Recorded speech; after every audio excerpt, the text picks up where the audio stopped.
Это по исламу или это по... Жалко других 50-60 тысяч людей. А почему тебе не жалко своих же дагестанцев, которые умирают у тебя же сегодня на этом СВО, как вы это называете, и так далее? Почему тебе... Ты ровно 3 минуты назад... Не, мои дагестанцы умирают за свою родину. Ровно 3 минуты сказал...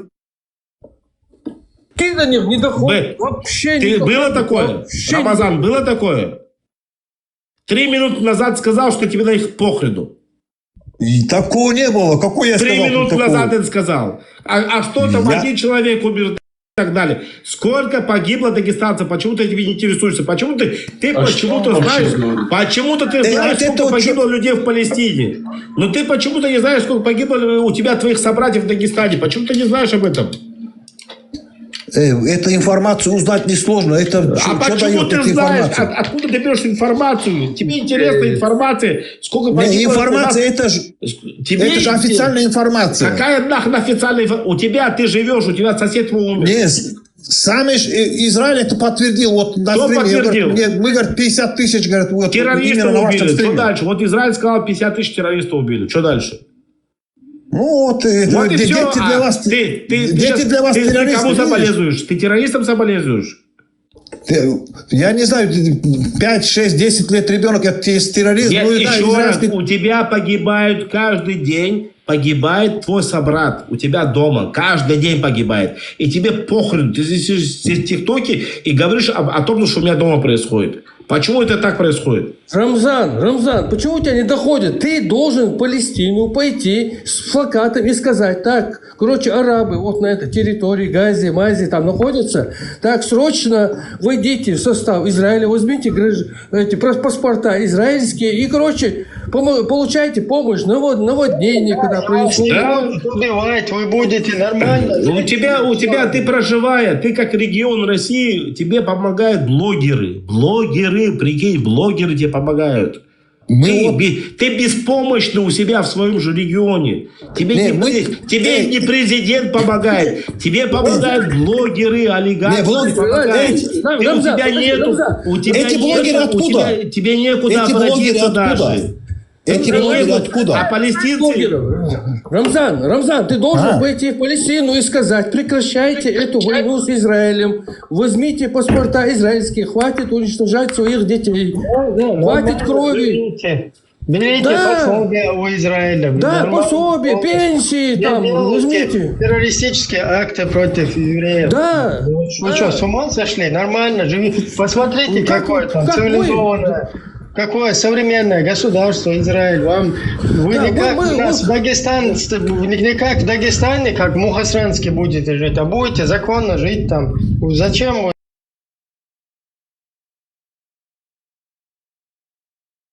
Короче, сопротивляйтесь. А что они, если так хорошо, они туда не идут? Вот я там не живу. Вот сейчас почему палестинцы туда не хотят в Израиле жить? Потому что ты не призываешь, ты такие, как вы, кричите, что вот это надо, вот, идите там, то все там, надо провоцировать. Они-то вообще, что мы говорим, не слышат без испокон веков. Они же 50 лет там воюют. Вообще, ну, вот эти палестинцы. Ну, а эти арабы, да, и тупорылые, согласен с тобой.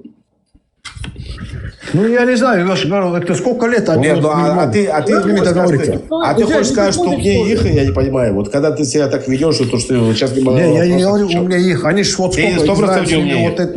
Я не задал вопрос. Я говорю, почему ты за себя не беспокоишься? Лазик. Ну. Здорово всем, салам алейкум, мусульманам. Я хотел вопрос тебе задать. Ты говоришь, вот эти арабы тупые, говоришь, да? Да, я сказал, что те арабы тупые, которые хотят умирать, да, они тупые. Да, послушай, эти арабы, которые тупые, они восприняли в 44-м году, вам помогли. В каком 44-м году? Ни одна страна не принимала вас. Вас никто не хотел принимать, только единственная Палестина.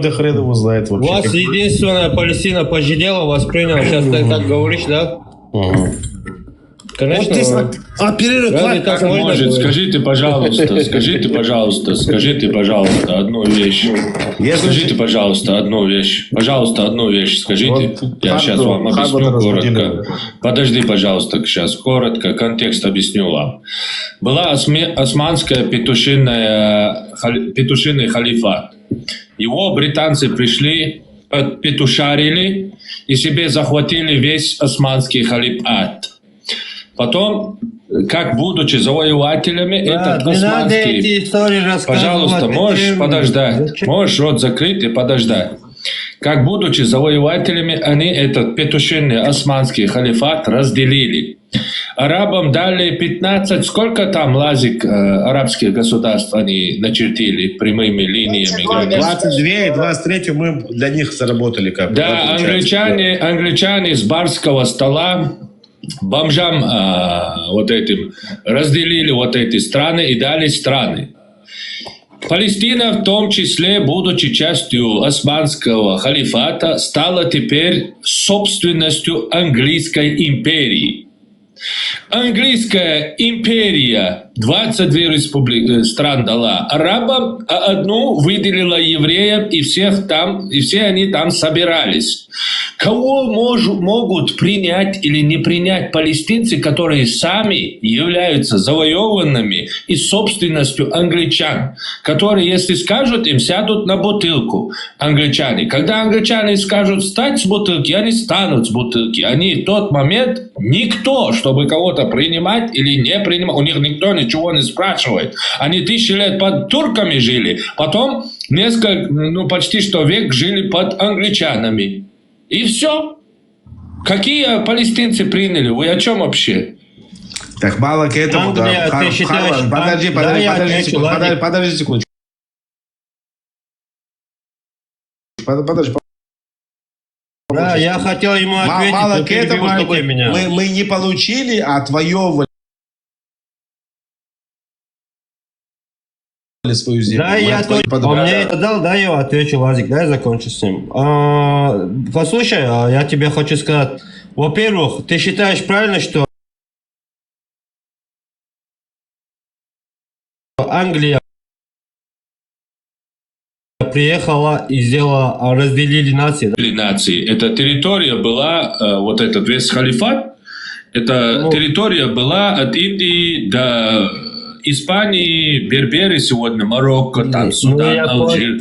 понял, да, я понял. Пожалуйста, ты можешь, если вопрос задал, слушать ответ. Эти страны были разными народами. Арабы пришли, изнасиловали их матерей, целых народов, и сделали их просто арабоязычным обществом. Сирийцы не являются арабами, но они не являются сирийцами. Это некие люди, которые просто разговаривают на арабском. У них нет ни своей культуры, ни своей истории, ни своих генов, и арабами они не стали, потому что арабы Саудии их не признают арабами настоящими. Это завоеванные и ассимилированные арабами народы. Конечно, правильно, что англичане пришли, освободили эти народы и дали им отдельные страны. Конечно, правильно. Теперь они имеют право развиваться, развивать свою культуру в любом политическом направлении, развиваться, строить свои государства. Конечно, это правильно. Им сегодня не надо целыми сутками стоять на коленях перед арабами Мекки. Конечно, правильно. Они дали им страны. Раньше они были рабами арабов, теперь они свободные страны.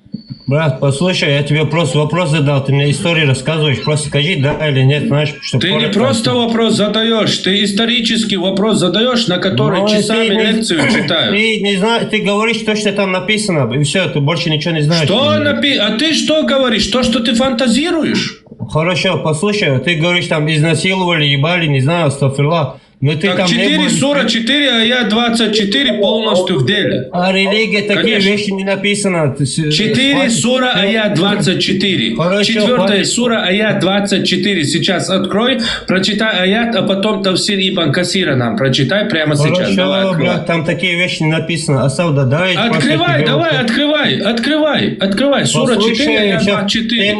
Тему не уходи, хоть вопросы мне можешь ответить? Никакой, слушай внимательно, ни от какой темы я не отхожу. Ты сказал, что такого ислама нет, ты солгал, возвел навет на Аллаха. А я, будучи настоящим мусульманином, шейхуль ислам, не даю врать и возводить навет на Аллаха, тем, как минимум там, где я сижу. Ты сейчас солгал на Аллаха и совершил самый большой грех. Теперь, чтобы покаяться, узнать правду, я обязан довести до тебя довод. Я довожу 4 сура. Алло. Сура 4. Еще раз. Алло. Сура 4 Ан-Ниса. 24 аят. Прямо сейчас открой и прочитай нам. Давай. И Тавсир Ибн Касир. Давай. Ты то, что там читал, это левая информация. Давай, открывай. Просто открой. Открой и узнаешь ты все. Просто можешь мне ответить на вопросы. Что ты болтаешь? Ну, ты можешь мне ответить на вопросы, да или нет? Мы только что, мы никуда не отойдем. Мне не надо истории рассказывать. Я тебе вопрос... Йоу. Алло, ты только что возвел навет на Аллаха. Мы должны установить правду. Разрешено такое в исламе или нет? Открывай, я тебе сказал, суру 4, а я 24. Прямо сейчас. Тему не уходи, я тебе... Короче, понятно, нахрен. Пошел ты нахрен, сукин ты сын. А что ты с Пахровым? Ты себя считаешь мусульманин, да, после этого, да? Ты еще говоришь мусульманин, да? Ты же хотел с ним пообщаться, Пахров. Что ты начинаешь вот сейчас? Какой мусульманин? Не хочу. Он мусульманин из Алиэкспресса. Ты зашел сюда, что ты сказал? Ему ничего же говорить не дают. Сказки рассказывает, сидит. Ребята, давайте остановимся, хорошо? Он зашел сюда с претензиями ко мне сначала. Потом говорит, с тобой не хочу разговаривать с Харбатом. Не, Владик, я ему хотел вопрос задать, он не может ответить. Подожди, остановись, секундочку, стой. Я с тобой же не ругаюсь, ничего.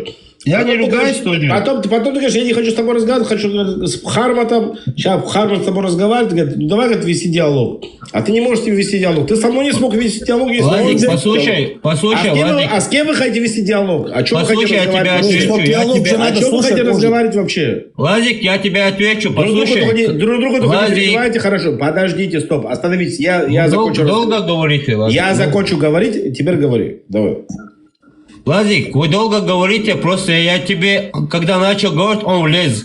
Он со мной говорит, он мне вопрос задал, ты начинаешь отвечать, Владик. Я тебе не сказал... хотел не отвечать. Да, я закончу, Владик. Да, я тоже закончу, и ты сказал мне, я закончу. Давай по очереди. Говори, дорогой, говори. И когда он мне вопрос задал, ты лезешь, Владик, я говорю, дай ему отвечу. Ты мне сейчас не говоришь, ты сейчас мне говоришь, что я хотел с ним поговорить, я не смог, с тобой не мог. Как я могу говорить, Владик, если меня перебивают? Владик, смотри, опять перебиваешь. Владик, я ему вопрос задал, он не может ответить на вопрос. Ты лезешь потом, Владик, я говорю, подожди, Владик, он мне пускай ответит, он не может сказать да или нет, он не может ответить. Мне рассказывают, какие истории, потом говорит, я мусульманин, говорит. Потом в конце мне, знаешь, оскорбляет. Давай, послушай. Я на уважении общаюсь со всеми, я никого не оскорблял. Я в отличие от вас, смотри, я знаю, что по исламу нельзя врать, правильно? Я в отличие от вас, я слышу, что происходило, как бы, да. Но опять же, ты тоже слышишь, что происходило, ты просто сейчас начинаешь врать. Я считаю, я считаю, что я не буду входить в религию. Я считаю, что не по-мужски, что ты сейчас делаешь, честно. Владик, а насчет чего без обид, как бы, да, без вот такого. Я не пытаюсь там поругаться, что такое. Еще раз, ты когда зашел сюда, ты мне предъявил какую-то претензию, там якобы, что мы там детей убиваем и так далее. Я тебе предоставил какие-то там примеры и так далее, как бы, и твоему другу тоже. В конце ты говоришь, я не хочу с тобой разговаривать, я хочу разговаривать с Харбатом. Такое было? Владик, послушай. Подожди. Стоп, не убегай. Такое было? Я ему хотел ответить, ты лез. Он с тобой не разговаривал, ты зашел, он на тебя внимания не обращал. Владик, я когда зашел, вообще-то тебе вопрос задал. Ты вот что я тебе пытаюсь объяснить. Ты задал мне вопрос. Ты убежал от нашего разговора со мной. Я убежал, я хочу разговаривать с Харбатом. Владик, я не убежал, он вопрос задал, я ему ответил. Тихо, без. Всем добрый вечер.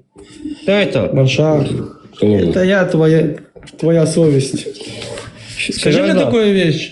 Да, скажи мне такую вещь. А вот вы кричите, что бородатые дети там погибают и все это. А что вы не орали? Дети бывают, что ли? Да, ну конечно. Да, я значит, тебе это не моя совесть. Куча вещей могу показать, что как живые трупы двигаются. Но это не важно, вам не это. Вам от вас это не интересует. Это от вас это. Меня другое волнует. Почему вы 7 октября, когда наших детей убивали, взяли заложников женщин и стариков, да? И даже убили мусульман, кстати. Убивали мусульман, тоже убили. Их взяли заложников. Вы не подняли... Что значит откуда? Весь мир знает, а ты не знаешь.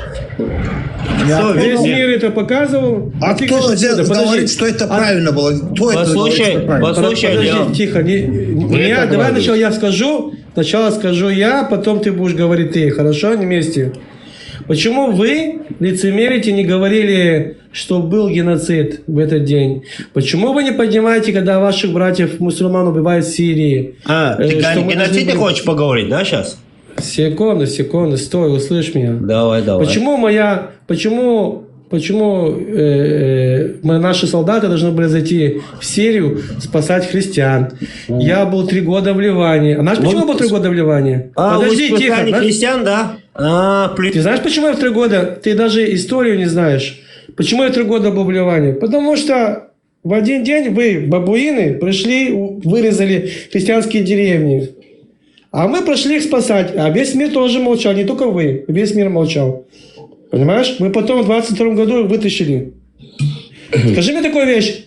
Вот ты говоришь про Палестину. Да? А что такое Палестина? Вот было такое государство Палестина? Был король Палестины? Было какое-то государство Палестины? Кто правил эту Палестины? А ну, объясни мне, расскажи мне. Давай, включай свои мозги, давай. Мне просто интересно, был какой-то правитель Палестины. Мне микрофон выключает, мне не дают говорить. Говори. Ну, ты с кем это? Со мной разговариваешь, да? Ну, а с кем еще? Ну, мне микрофон выключает, как я тебе буду отвечать тогда? Говори уже, микрофон включен. Кто это мне микрофон выключает каждый раз? Да никто не выключает, не зацикливайся на этом. Давай, отвечай на вопросы. Это не уважение, я вообще-то тоже... Хорошо, мозги не морочь, отвечай на вопросы, все. Хорошо, мозги морочите вы. Давай, отвечай на вопросы. Фейковой информации дошли, убили. Это, знаешь, это уже весь мир знает. Вес, ты что? Ответь на вопрос, у тебя был... Ответь. Лазик, дай лишнее, Лазик, я тебе про телефон. Вес, ты что, опять микрофон включать. Я тебя закрываю. Давай по существу. Мне как с тобой общаться, если ты мне не даешь говорить? Я тебе задал вопрос, четко и ясно ответь. Кто был лидер Палестины? Был король Палестины в истории? При чем тут история? Ты сейчас опять от темы уходишь. Ответь мне на вопрос. Было такая... Как вы любите убегать от вопросов? Нет, ты просто смотри. Ты забежал сюда и сказал, мы забрали Палестину в 1944 году. А у кого мы забрали эту Палестину? Ну-ка давай, скажи мне. Был какой-то король Палестины? Кто-то правил Палестиной? Я не сказал, забрал Палестину. Кто тебе это говорил? Вообще, смотри. А кто тебе это говорил? В общем, кто тебе сказал? Я слышал, что значит кто? Я сидел внизу и тогда слушал. ты неправильный эфир попал, значит. Вы в 1944 году, Ты неправильный эфир попал. вы зашли забрали Палестину. У кого мы забрали Палестину? Ну, ты неправильный эфир попал, оказывается. А ты видел, как в Испании, который поддержит палестинцев в аэропорту, как фигачили? Да, я поддерживаю их. Класс, да? Молодцы, да. А в Австрии ты видел, как в Гранд Каньоне их там отфигачили сегодня тоже? Видел? Что видел? Видел? Не, что было в Австрии. В Австрии тоже шли... Вы уже те, которые поддерживаете Палестину, вы уже всем здесь... Эти адекватные люди поддерживают Палестину. Весь мир поддерживает Палестину. Леон, по-братски. Не только мусульмане, весь мир. Ты сказал, что палестинцы нас приняли. Подожди, я твои слова помню. Ты сказал, что палестинцы нас приняли. Да. Кто такие палестинцы, которые нас приняли? Да, расскажи нам про Палестину. Лазик, ответь мне сейчас. палестинцы, которые нас приняли? Давай расскажи. Ответь мне, Лазик. Сказал я, что Палестину забрали кто-то, да? А Палестину Ты забрали сказал, кто-то. что палестинцы нас приняли. Давай расскажи. Да, но я Ты сказал, палестинцы. что Палестину забрали, да вы? Я сказал. Давай это, еще раз. Ну это послушай Леон меня. тут гонит, тут Какие от себя вещи палестинцы говорит. нас приняли? Расскажи, кто такие Подожди, палестинцы? оставь. Лазик, я сам же могу оставить. У вас Леон, ты вообще от себя что-то гонишь. Слушай, у вас мусульман, вас учили, наверное, здесь сразу, когда принимали ислам, неудобный вопрос, уходить влево, вправо, или голову об стенку бить, потому что вы тупые. Это ни один мусульманин ни разу, ни один за все эти 3 года не ответил мне четко на вопрос. Ни один. Не то, что вы даже... Смотри, мы, евреи, Ты уже на выучили вопрос ваши не можешь религии. ответить, ты как с собой общаться, ты на вопрос Ну, не давай, можешь давай. ответить. Говори, Что давай. давай? Опять историю Давай. будешь рассказывать, да? Или от тему идешь? Вот смотри, ты чеченец, да? Вот скажи, ты чеченец, да? Какая разница? Я мусульманин. Я мусульманин. мусульманин. Ты, Да, я мусульманин. ты не чеченец. Я, алхамдулилlah, мусульманин. Окей. А если у тебя в Коране написано, что это наша земля, и ты пошел... Причем здесь ты против сейчас этой земли? Коран перешел? Олег, Значит, ты кафир? Ты же сказал, что ты Кузнечик. мусульманин. Кузнечик, Подожди, бля. ты же сказал, что ты мусульманин, правильно? Я не говорил, а Давай. кто тебе сказал? Я сказал, алхамдулилlah. А кто ты, бля, тогда? Кто ты, воин? Ну, какая разница, кто я тебе, что Ты уже От стыдишься, что ты тему не мусульманин, я уходи, понял. от тему Ты не уже, уходи. ты уже, я хожу тему? Пока ты Вы не бегаешь, как можете баба на от меня. вопросы ответить. Просто я с кем... Какой тему? Вы задаете вопросы. Смотри, С еврейской стороны. знание. Дима, Леон, Дима я тебе Афганец воп- такой известен вам? Что, Рамзан? Дима Афганец такой стример есть. Вы знаете его, наверное, да? Ну, Давайте не менять тему. Давайте не менять тему. Давай не- Который ищет себе Давайте не гражданство. менять Да, тему. я Не, знаю. он там приводил доводы про Израиль. Какие доводы? Да, Какие нет, доводы? подожди, Давай Лазик, расскажи. у меня тема, подожди секунду, Лазик. Он не стал меня. тему. Хорошо, ладно. Оставь еще Дима Афганец. Кто такой Дима Афганец, блядь? Тупорылый еще тот, для которого... Ну, еще один тупица хотел рассказать, что еще один тупица. Бес, скажи мне, вот ты Все, кто мусульманин? правда говорят, тупые, да? Ты мусульманин, да или нет? Я спрашиваю тебя. Правду? Обоснован. Да? А как ты докажешь, что это правда? Лазик, а он не пользуется этим. Ва, это просто твои слова, получается. Нет, я получается, Это ничего не значит. если ты когда что-то говоришь, Как это пармо сидишь, тут если когда истории ты говоришь рассказываешь, что-то, какие-то темы послушай уходят. меня еще раз, послушай. Да. Послушай меня, друг, как тебе там называть, не знаю. Еще раз. В 1944 году ты сказал, что нас приняли палестинцы. Я хочу Да, услышать, это я я хочу не услышать- знаю, да. я хочу услышать твой ответ на вот эти слова, и что ты мне рассказал, вот эту историю, когда нас принимали. Вот давай, расскажи, пожалуйста. Да, Кто это были, кто нас встречал, и какие палестинцы они были, кем они являются. на Те самом деле. палестинцы, которые Да. вас которые вы сейчас убиваете детей. Нет, эти еще раз, палестинцы были. смотри, послушай. А есть другие палестинцы, что ли? Не. У нас там разговор так не получится. Послушай. Ну, а ты говоришь, какие палестинцы? Все народы, проживающие здесь, Лазик, на блин, территории Палестины, их называли на тот момент палестинцев, как ты, кавказец.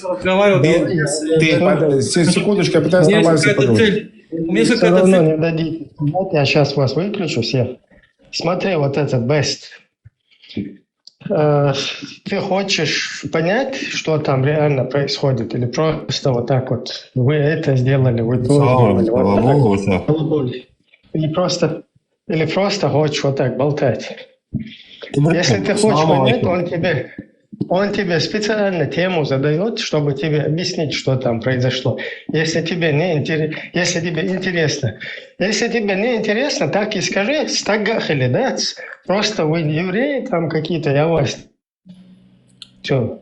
Ибраим, да. Там правильно, Ибраим, неправильно да, делать. я, Ты можешь, как мужчина, вот так вот сказать свою позицию, понимаешь? И здесь вот эти концерты не устраивают. Или же, если ты хочешь понять правду какую-то, он тебе расскажет сейчас все, объяснит. Можешь подискутировать нормально. Ибраим, слышишь меня, да? Алло, Ибраим. Слышу, давно слышу, Да. уже слушаю тебя, как Ассаламу ты себя алейкум. ведешь здесь. Да, хорошо, послушай. Ты мне говоришь, как сагахали, есть халори, Ибраим. Да, я спокойно метаду, сагахал, хоксалам, чувелерцо. Коза салам делера. Нормально. Allah Rabin. Хажан, свобода, подождите. Что сказал? Агрессивный. Чуть садишь. Я вас слушаю здесь уже полчаса. Ты не можешь ни свою позицию отстоять. Просто бегаешь здесь, туда-сюда прыгаешь. Если ты хочешь чего-то понять, да, можешь аккуратно с ним поговорить и выяснить. Либо как мужчина, скажи как есть. Мне вообще все по барабану. Я просто вот у меня по исламу мне нужно вас ненавидеть. И все. Я как мужчина говорю правду, Ибрахим, понимаешь? Я как мужчина говорю правду. А что мне еще, что им говорить? Я правду говорю. Ты преподаешь ложь. Скажи, что ты мусульманин, поэтому ты Какие поддерживаешь. ложь, какие? У меня нету фейковой информации, как у вас. Какая информация? Есть история. Весь мир знает, кто вы такие, какие. Кто такие? Кто мы такие? Мы проживаем... Убийца детей, убийца детей. Да. Маленьких детей убивайте, женщин убивайте. Подожди.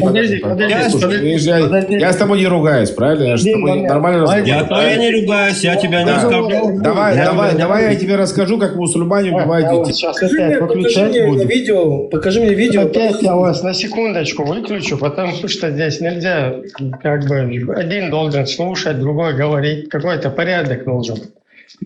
Смотри, ты вот этот, который говоришь, best, свою позицию, вот кто ты, хотя бы обосновать можешь? Для тебя Путин проститутка?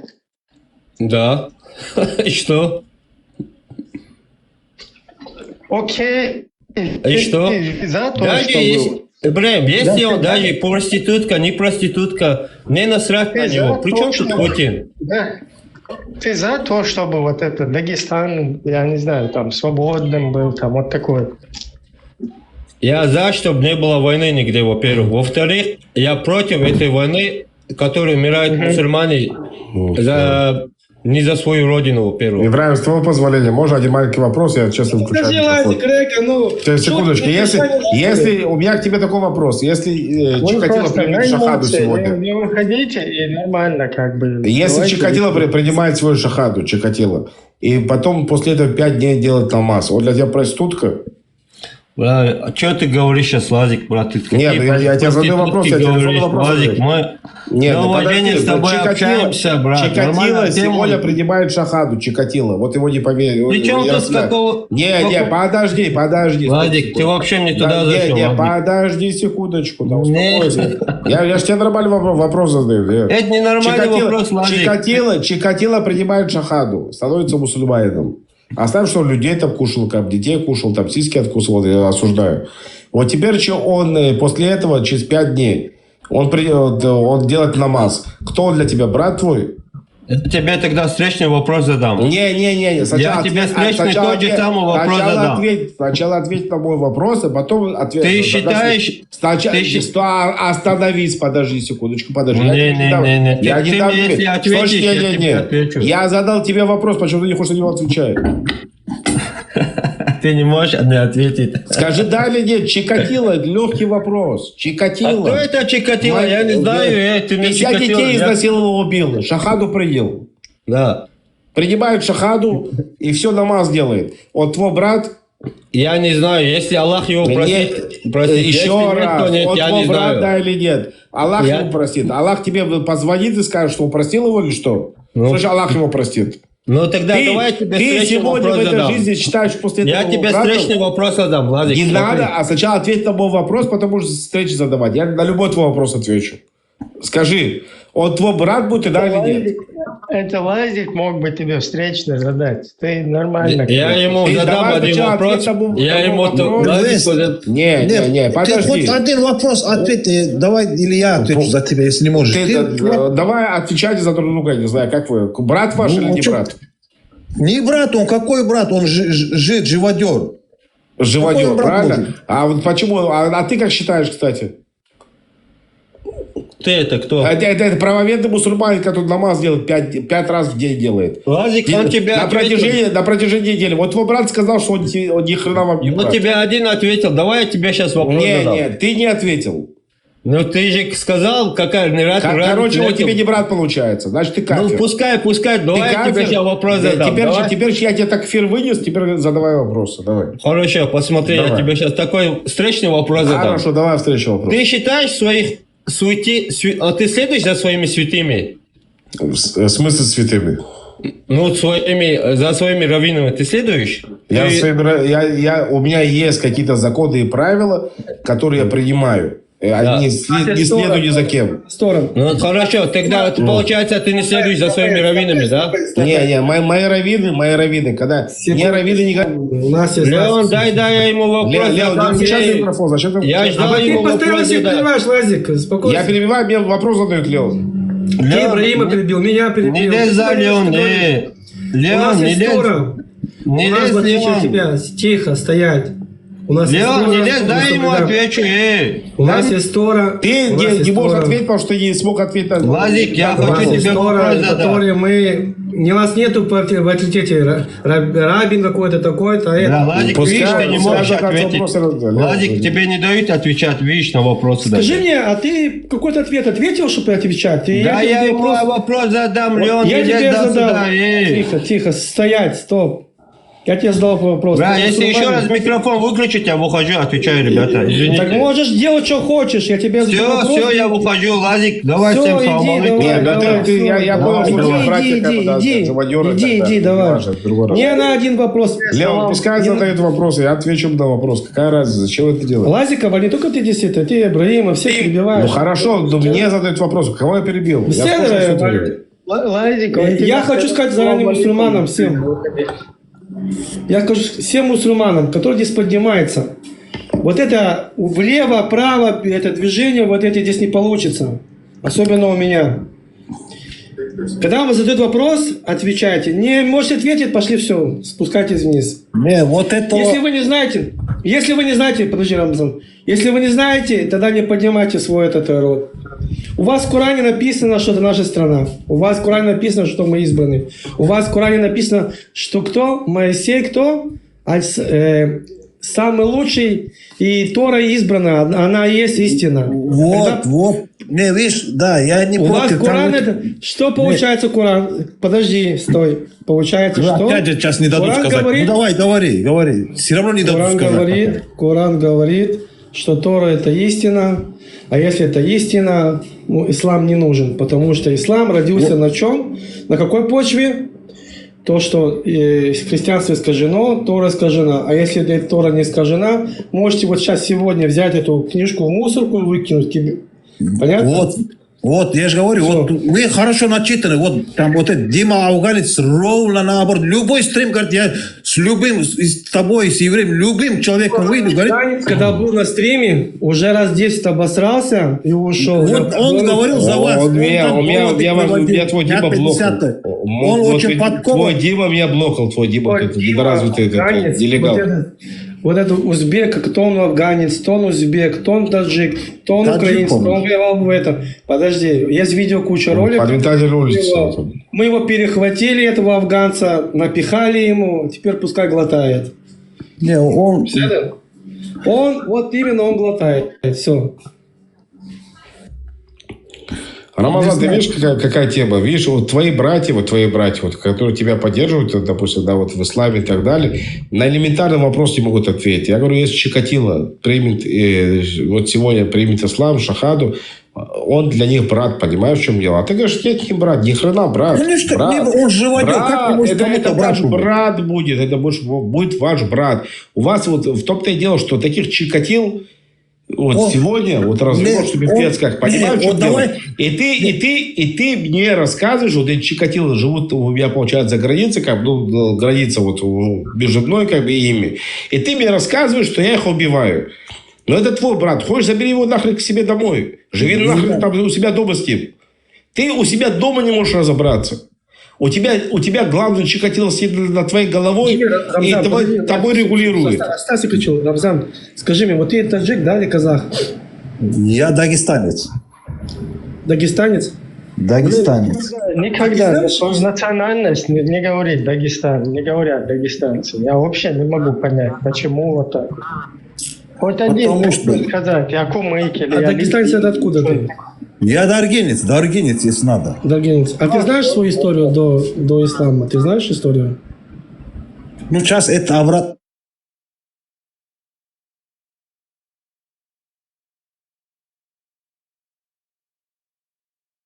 Все, здесь, да, это перешло, да, Ибраим.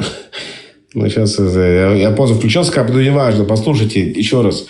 Что бы вы здесь не говорили, что бы ты здесь Рамазан не говорил, что твой друг не говорил, вы оправдываете, в конце концов, оправдываете убийство не мусульман. Если они для вас мусульмане, вам похрен, кто они. Людоеды они, не людоеды они. Вам самое главное знать, что они мусульмане. Как бы. Если мусульмане, вот их, не дай бог, вот этих людоедов нельзя убивать. А все остальные кафир, получается, будь то там, христианин, будь то иудей, будь то там, буддист и так далее. Его убийство для вас оправдано. А вас, когда мусульмане трогают, вот, ну, при том, при всем, что вы людоеды, как бы, да, за это вас трогают, это нельзя.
Добрый вечер или добрый день всем. Я вообще пришла, я хотела поговорить с одним на один с Песом, да, вопросы задать. Но так как он ушел, я не знаю, у меня просто хотела сделать такой вопрос-ответ, но я так понимаю, он ушел, и все.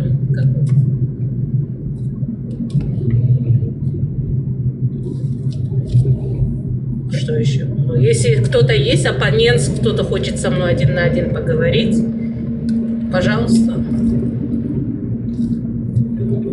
Просто я хочу, чтобы люди понимали, что происходит.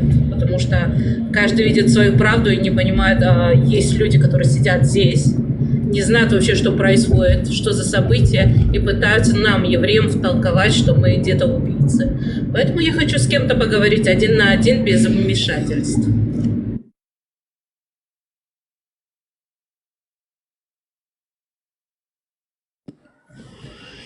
Я вообще не понимаю вот этих дагестанцев, казахов, узбеков и вот этих, которые кричат, что он мусульманин, он чеченец.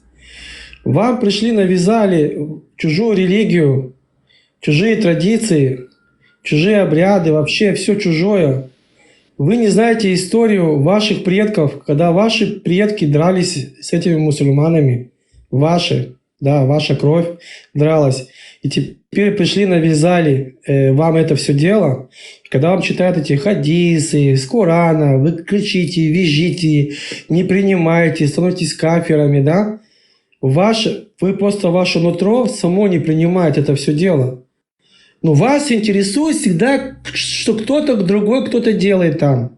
Когда ваших убивают, вас тоже это не волнует. Может, пора задуматься и начать свою историю изучать, своих предков. А там туда идти.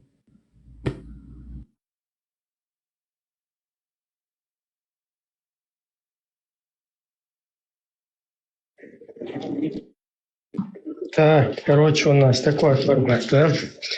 Если что, кто не понял, по очереди, по 1 минуте здесь высказываться. Короче, прошу всех в дальнейшем вести такой нормальный дискурс, чтобы все друг друга могли слышать. и не выходить на эмоции. Вот этот Бест, который здесь был, мне было интересно с ним тоже поговорить. Он интересуется палестинцами, якобы, вот этим всем. Ни на один вопрос не отвечает. Почему-то не интересуется Сри Ичкерия, Сри Палестин, Сри Насри ему как бы интересно. Вот со своей Сри никого здесь не найдешь, ты понимаешь? Все полностью манкуртизированы. Поэтому вот за свою тему хотелось бы поговорить с этими людьми. Короче, в дальнейшем.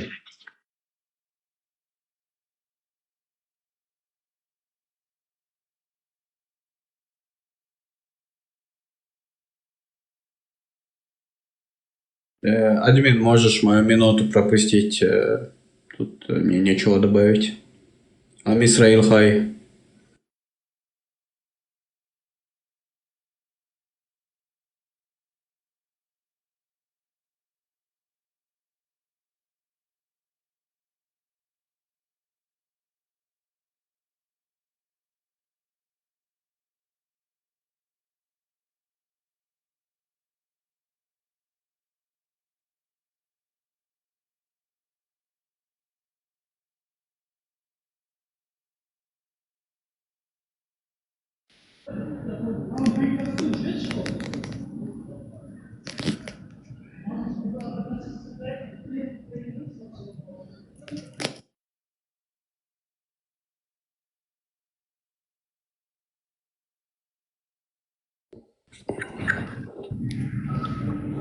Слышно меня?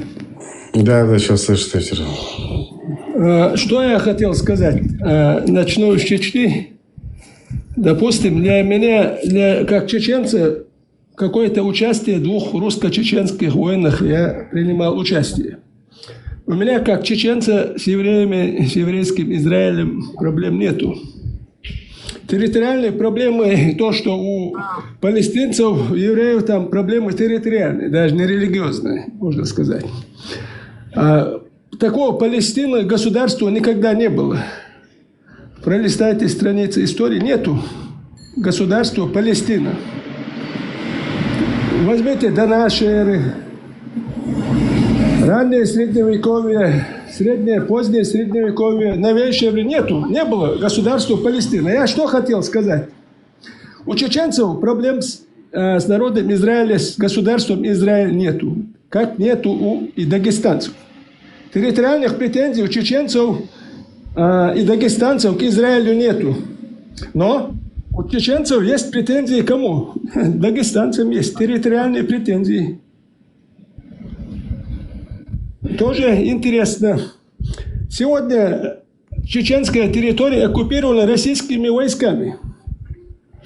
Войска, которые находятся на территории Чечни, на 60% состоят из дагестанцев. Считайте, российская армия оккупирована чеченская территория, которая защищала независимость, она на 60-70% состоит из дагестанцев. У меня проблема не с Израилем, у меня проблема с Россией, и территориальные претензии так и так они возникнут Дагестану, потому что наши земли оккупированы так же, как и Россия, так и Дагестан. И когда дагестанец начинает, забывая, вот у тебя рядом здесь проблема, ты начинаешь про Палестину говорить. Когда война в Чечне шла, вот этот дагестанец, который выступал, он также, ну как можно сказать, также переживал за чеченский народ. Когда рядом под носом чеченский народ, он эти взрывы все не слышали. Самолеты летали, с Каспийского моря ракеты летали, над Дагестаном. Все эти взрывы, они сами все это слышали, радовались. Мало кто не радовался. Большинство радовались. 60-70% это территория Чечни оккупирована, она состоит из дагестанцев. Вам что, нечего делать, что ли? У вас под носом Чечня, которая воевала 2 войны за свою свободу, а вы за Палестину переживаете. Валлах, никто не радовался, это ты прекрасно, все чеченский народ. 60-70% эта армия состоит из дагестанцев, я же знаю. Что вы про Палестину Рамазан, говорите? видео, Сколько где у вас дагестанцы чеченский народ убивали? Вы что, митинги проводили, что ли? Вы что, в Дагестане... Сколько беженцев приняла Дагестан из Чечни?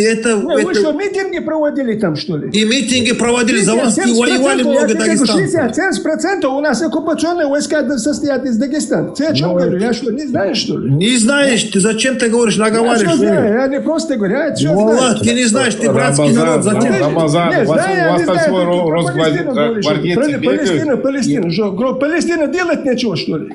Чеченцам. Ну, за Палестину, может, мы не знаем, но за чеченцев знаем, что это не было. Есть, вы живете на чеченских землях. Это есть, я не отрицаю, Есть, это надо вот давай отрегулировать. будем про это говорить, чем про Палестину. Здесь чеченцы сидят, а ты с чеченцев про Палестину. Можно подумать, у чеченцев у них проблем нету. У нас Проблем нет, ну ты как, ты говоришь 70%. Войсками Дагестан территорию забрал. Может, проблем нету, что ли? Ну, это же ты говоришь 70%. Давай будем про это говорить, про это будем. Будем говорить, давай. Палестина далеко. Палестина далеко, не надо про Палестину говорить. Ну ты же говоришь, там дагестанцы рады. Ни один дагестанец рад не был, когда война шла. Это зачем ты говоришь? Смотрите, давайте аккуратно, без эмоций. Да.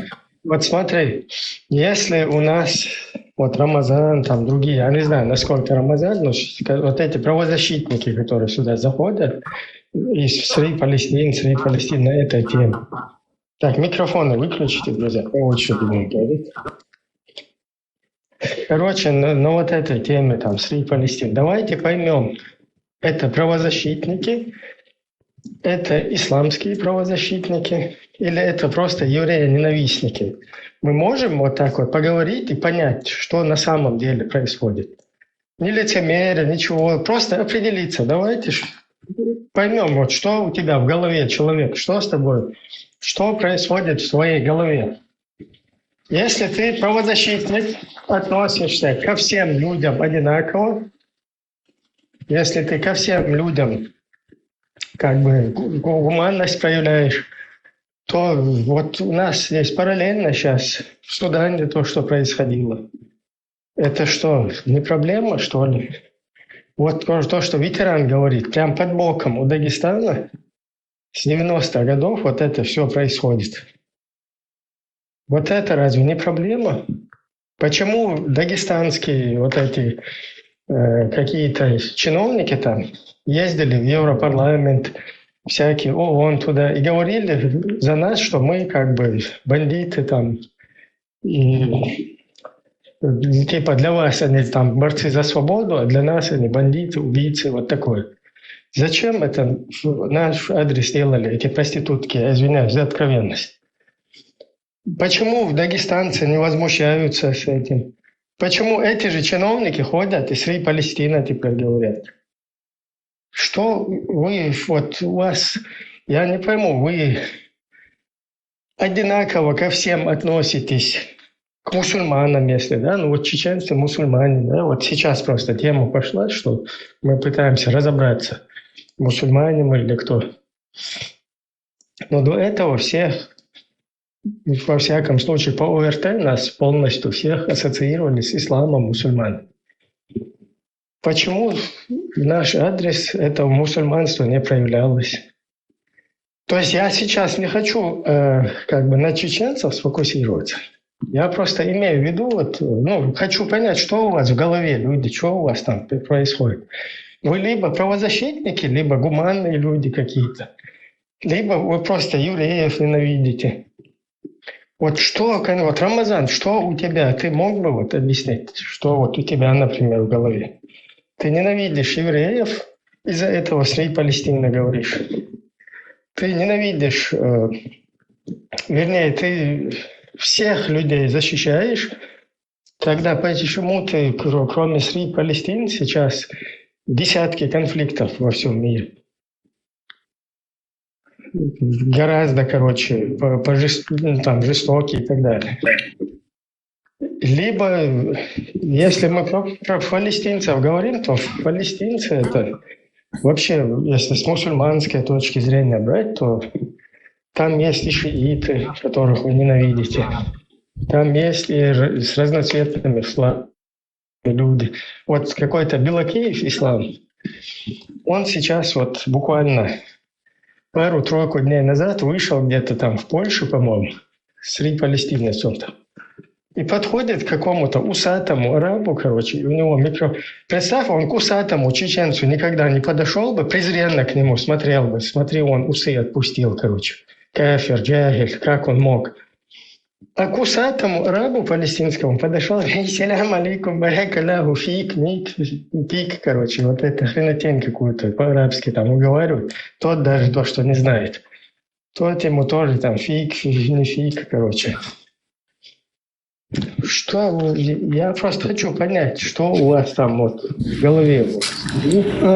Ибра, если бы ничего не видели бы, было бы нам 15-20 лет, которые мы это, что творилось у нас в Чечне, не видели бы все это. Можно было нас обмануть. Палестинцы, когда шла 2 войны, тем более какие войны, масштабные войны. Палестинцы внутреннее дело России это говорили. Было ж такое? Было. Арабский мир говорил, внутреннее дело России. Было. Ни одна арабская страна, даже организация исламских государств, 50 чем-то стран туда входит, одно слово в защиту чеченского народа, что мусульман убивает. Про чеченцев я не говорю даже. Мусульман ни одного слова не сказал. Ну да, сам говорит, что государство Израиль, что убивает чеченцев.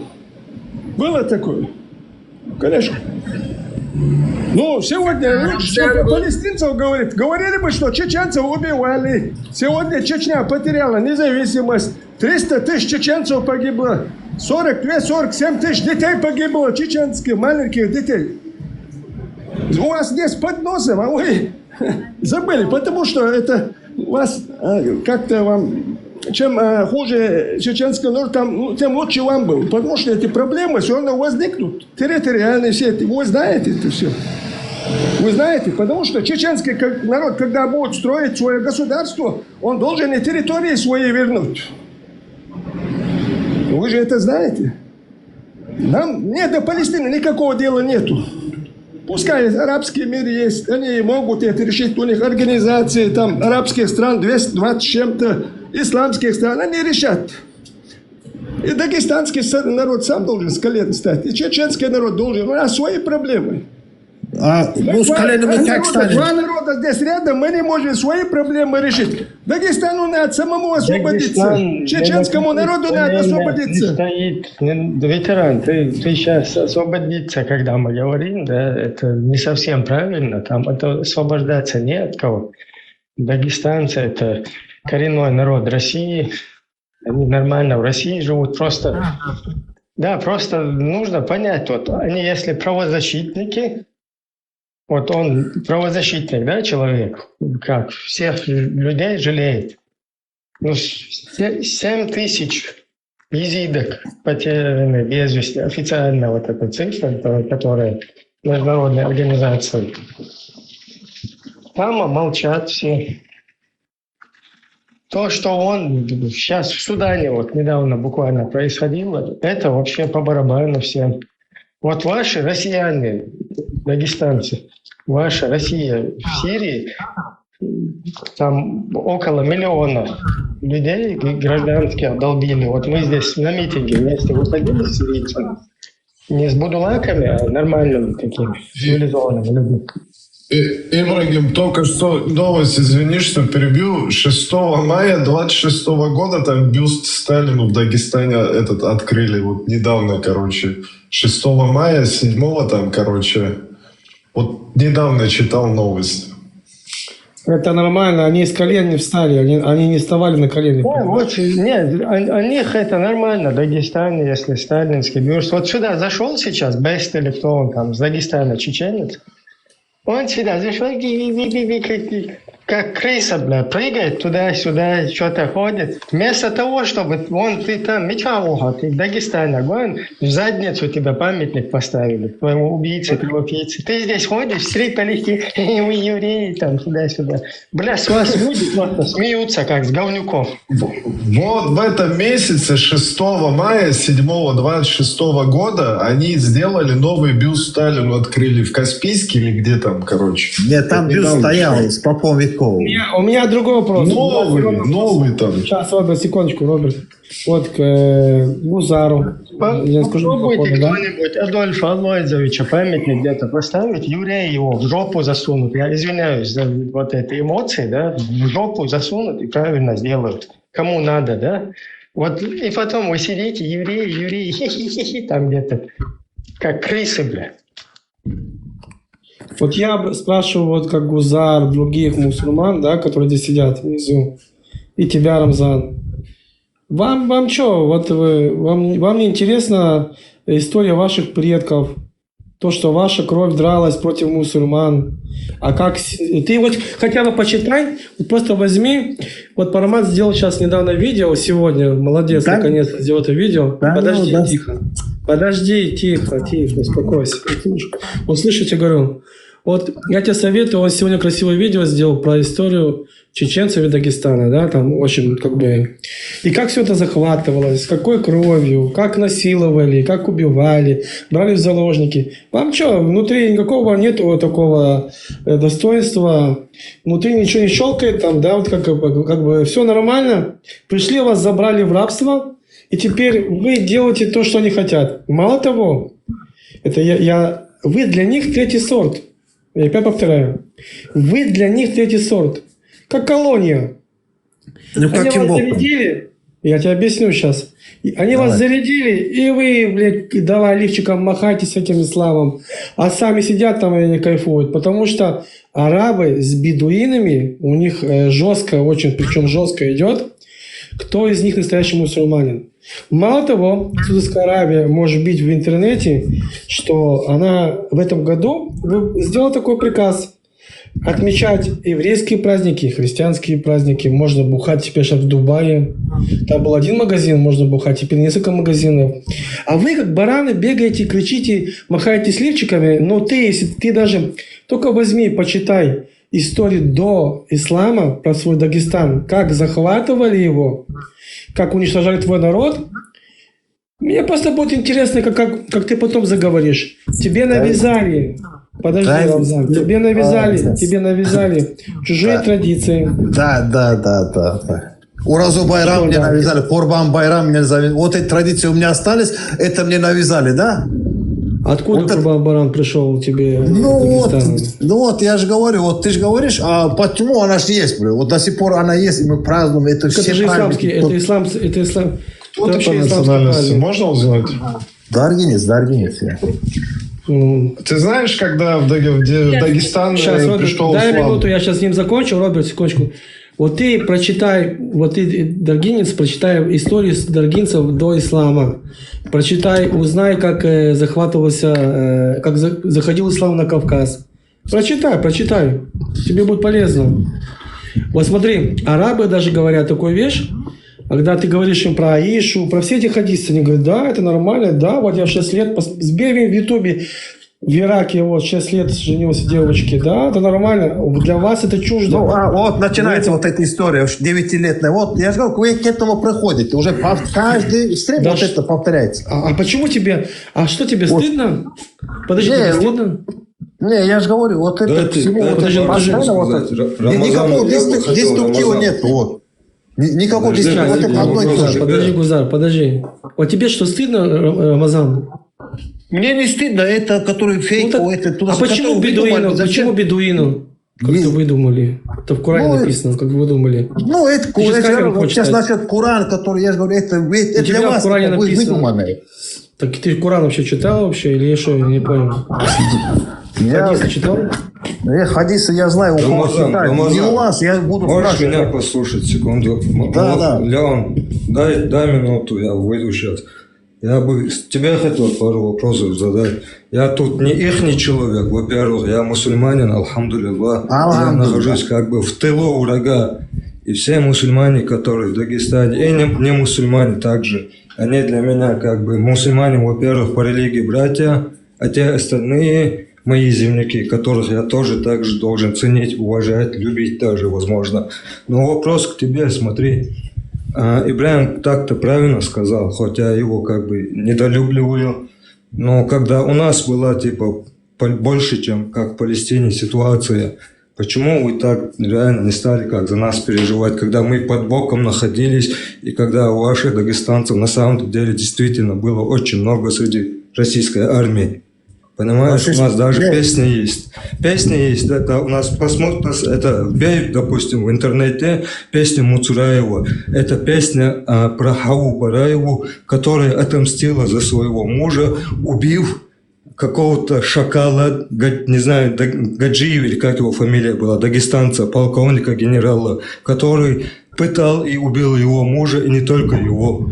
Понимаешь? Это вот один момент. Второй момент. Дагестан, да на чеченском, значит, отчизна как бы. Дагестан, смотри, и Дагестан – это очень похожие слова. У вас также есть остров в Дагестане, который называется Чечень-остров. Даже если не весь Дагестан, но пол Дагестана принадлежал чеченцам. Это значит, что выход к морю у чеченцев должен быть ровно так же, как и он был раньше. И смотри, третий момент, когда нас депортировали, хотя я не люблю вот этих евреев, они вышли из наших домов, а дагестанцы до сих пор живут в наших домах, также говорят, что это ихние дома. Понимаешь? Это я понимаю. Это я не поддерживаю. Это должны участвовать. Ну почему тогда вы сейчас вот тогда, если, окей, ваше старое поколение было не таким, как вот сейчас нынешнее, почему вы тогда сейчас у своих не спросите и как бы, ну, что-нибудь, какие-то действия не предпримете? Не, мы у своих спросим, иншаллах. Это по-любому. Это дом, у нас даже в горах дом, если по закону ты даже документы сделал, если спокон веком это было дом, земля твоего тухума, ты можешь документы сделать, если ты там дом построил, она тебе... Все прекрасно знают. Да, ты там жить не можешь. У нас был выход к морю. У нас был выход к морю. Если у нас был выход к морю, то какие вопросы могут быть о тех домах, которые достались после 40-х годов? Кто его выкинул? Зачем? Я его выкинул, потому что он вообще не Можно мне спросить Рамзана, да? Можно? Поговорить. Дагестанская тема. Я сейчас буквально просто объясню, что произошло. Вот эта тема Дагестан, не Дагестан, границы. Это не с дагестанцами нужно обсуждать. Это чеченская сторона с российской должна обсуждать этот земельный вопрос. Хотя дагестанцы морально сами должны знать, что там находиться в чужих домах по сей день, на чужих вот этих территориях. Понятно, что территориально сегодня... Это именно как раз дагестанцам решить надо будет. Да, в чужих домах нет, Дагестан – это Российская Федерация. Ну, а дагестанцы, ты знаешь, они сами решения тоже хорошо принимают. Да, что касается Дагестана. Вам прикажут, как из Москвы, так и будет. Поэтому вот с вами... Сейчас ты что, можешь там решить какой-то земельный вопрос? Ты же сам там полностью внутреннее дело Российской Федерации. Я сейчас не хочу... Народ решит. Я сейчас не хочу, народ там ничего не решает. Я сейчас не хочу в эти земельные темы уходить, потому что они не своевременны, неуместны вообще на данном этапе, да? Просто морально, да, в чужих домах, которые люди сидят по сей день, вот это вот должны были об этом думать сами дагестанцы и упрекать своих соотечественников, а не куда-то евреев упрекать за что-то. Он там на месте своих соотечественников упрекать, чтобы освободили дома, в которых по сей день сидят. Я не о территориях говорю, которые приписали дагестанскому региону, а о домах, которые по сей день, в которых сидят дагестанцы, братья-мусульмане, в которые они сели и которые не отпустили по сей день. Извините, я вас перебил на... Ибраим, Можно, Лео, говорить, пожалуйста. Рамзан, я так понимаю, ты из Дагестана и ты за бесплатную Палестину, да? Я правильно поняла? Я из Дагестана, но проживаю вообще в другом регионе России. Ну какая разница, давай. Окей, ты за бесплатную, окей. Я тоже как бывшая дагестанка, я наполовину с Хасавюрта, наполовину с Махачкалы. В общем... тоже бывшая, скажем так, дагестанка, конечно, не в восторге была от турбинариума, но давай вернемся к другому. Да? Просто я очень прошу без вмешательства. Скажи мне, пожалуйста, ты знаешь, кто такие арабы? Ну, имею представление. Окей. А почему они называются арабами, ты тоже не знаешь, правильно? Ну, допустим. Окей. Почему они называются арабы? Потому что они пришли с Аравийского полуострова. И поэтому они также говорят, естественно, на арабском языке. Кто такие иудеи, ты знаешь? Ну, допустим, не знаю, да. Давайте, осведомите меня. Окей. Давайте, да. Иудеи – это, в принципе, евреи. Евреи – это русское слово, иудеи – это наше еврейское слово, израильское. И многие страны называют нас иудеи, Джуда, на английском Jewish. То есть это евреи. Ты знаешь, почему мы называемся иудеями? То есть евреями, да, на русском языке? Угу. Нет, знаешь не или нет? Почему? Нет, ну, допустим, мы не знаю, мы называемся так, как арабы пришли с Аравийского полуострова, и они называют себя арабами. Мы, евреи, пришли с Иудеи. Иудея и Самария. То есть это то, что сейчас современная часть, маленькая часть, совсем там капелюшечная часть Израиля, на котором живут сейчас часть арабы и претендуют на нашу землю. Теперь, многие говорят, что евреи в 1945 году приехали в Израиль, вернее, не в Израиль, в Палестину, и оккупировали ее, изгнали бедных арабов. Скажи мне, пожалуйста, откуда произошло слово Палестина? Вообще, что это, откуда оно взялось, почему этот регион называется Палестина? Ты знаешь? Нет, не знаю. Окей. Если ты не знаешь, почему люди, которые не знают, что такое Палестина, не дают себе труда, да, то есть они не 5 минут себе не дают труда подняться, даже хотя бы в этот Google и проверить, что такое Палестина и откуда она взялась. Слово «Палестина» – это даже не арабское слово, потому что в арабском языке не существует буквы «П», и она в априори уже не может быть арабским словом. Слово «Палестина» – это греческое слово.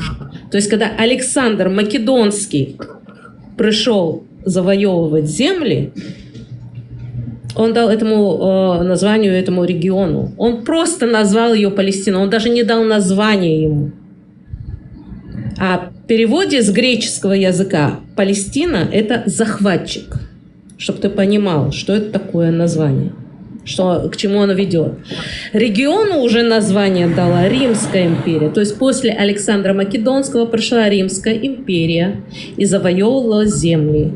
И уже тогда, чтобы уничтожить евреев, потому что евреи не уничтожались в смысле каком? Моральном духе. Чтобы уничтожить морально евреев, потому что евреи не уничтожались морально. То есть они как бы их не пытались убить, как бы их не пытались оторвать от их корней, от их религии. То есть они решили их морально задавить и назвали их палестинцами. И регион переименовали. Правильно, вот Вика подсказывает, правильно, Вика, да? Восстание Бар-Кохбы было тогда, да. Тогда у нас случилась Месада, очень интересная история, я советую вам почитать. Вот.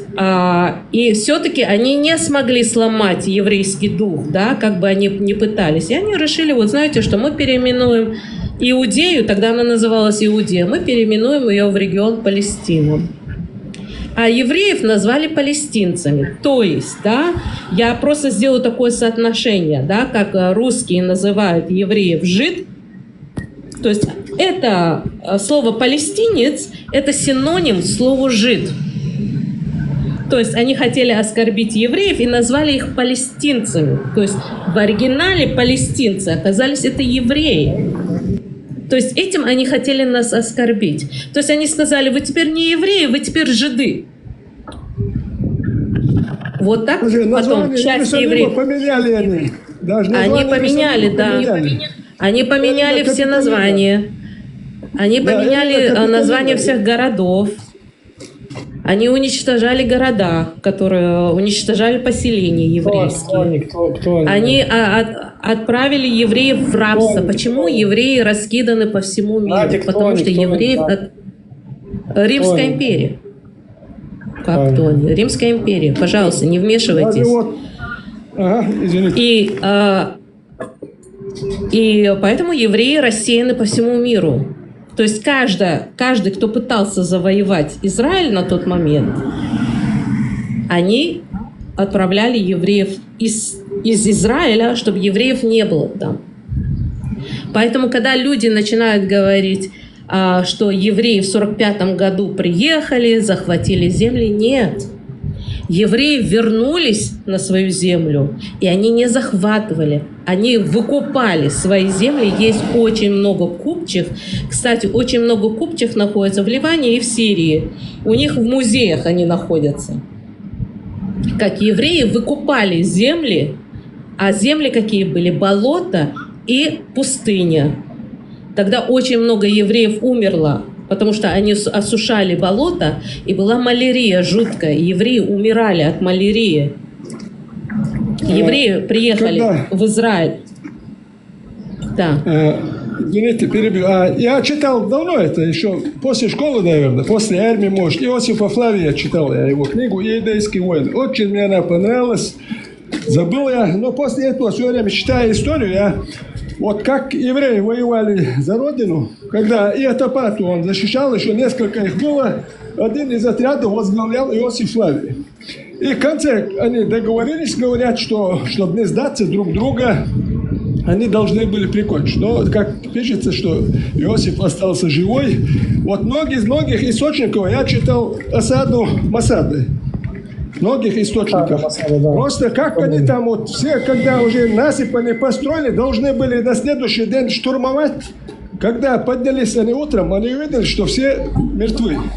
Они всех своих жен, детей умертвили, чтобы они не попали в рабство и над ними не надругались. Где-то 800-900 человек там, говорят, было. Они, представьте, все погибли, чтобы не попасть в руки римлян. Вот так люди свою свободу защищают. И сегодня они защищают свою страну, которую их защищали их предки. Поэтому я на стороне Израиля. Надо хоть немного историю читать, а не арабские сказки. Мне самое интересное, что другое. С вашей точки зрения, пойдем, они же историю не принимают. Наши пророки, они их признают, а наши пророки правили Израилем. Смотри, где абсурд. Они принимают наших пророков, которые правили Израилем. Израиль. Это колено, главное колено, да? Все это мы есть Израиль, Надя. Теперь... Леон, ты не перебивай меня, пожалуйста. Ты понимаешь, что ты делаешь? Ты делаешь сейчас конфликт тому, что я рассказываю. Я рассказываю им в том понимании, в котором они могут понять. Потому что если мы будем углубляться, они не примут этого. Я же не просто так это говорю. Я не просто так выбираю какие-то слова. Я никогда не вмешивалась, когда ты говоришь. Зачем что-то вмешивать? Я пытаюсь объяснить им доступным способом, чтобы они поняли, о чем я говорю. Если я буду добавлять больше информации, которую им не нужно, они не поймут этого. Для них это лишняя информация, потому что я знаю. Я этим занимаюсь уже лет 20. Я знаю, о чем я говорю. Я же не со стенки это беру. Вы пошли с иудеями? Капец, блядь. Я извиняюсь за мой френч. На чем мы остановились, да? Что когда евреи вернулись в Израиль, они не вернулись в 1945 году, чтобы вы понимали. Во-первых, часть евреев уже жила на нашей земле, то есть на так называемой Палестине. В то время был британский мандат, то есть никаких арабов, правительства арабского здесь не существовало. Были кочевники-бедуины, чтобы вы понимали. Это были кочевники. Здесь была Османская империя.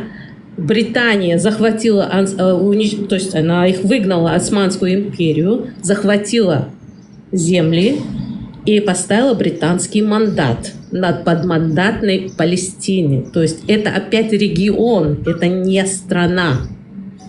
И евреи стали возвращаться. Они стали возвращаться не в 40-е годы, как мы еще говорили, они стали возвращаться еще в 1800-е годы. Кстати, один из знаменитых генералов на то время, в 800-е годы, который приехал в Израиль, был кавказский еврей, чтобы вы понимали, который начинал основывать там все тоже. Был кавказский еврей.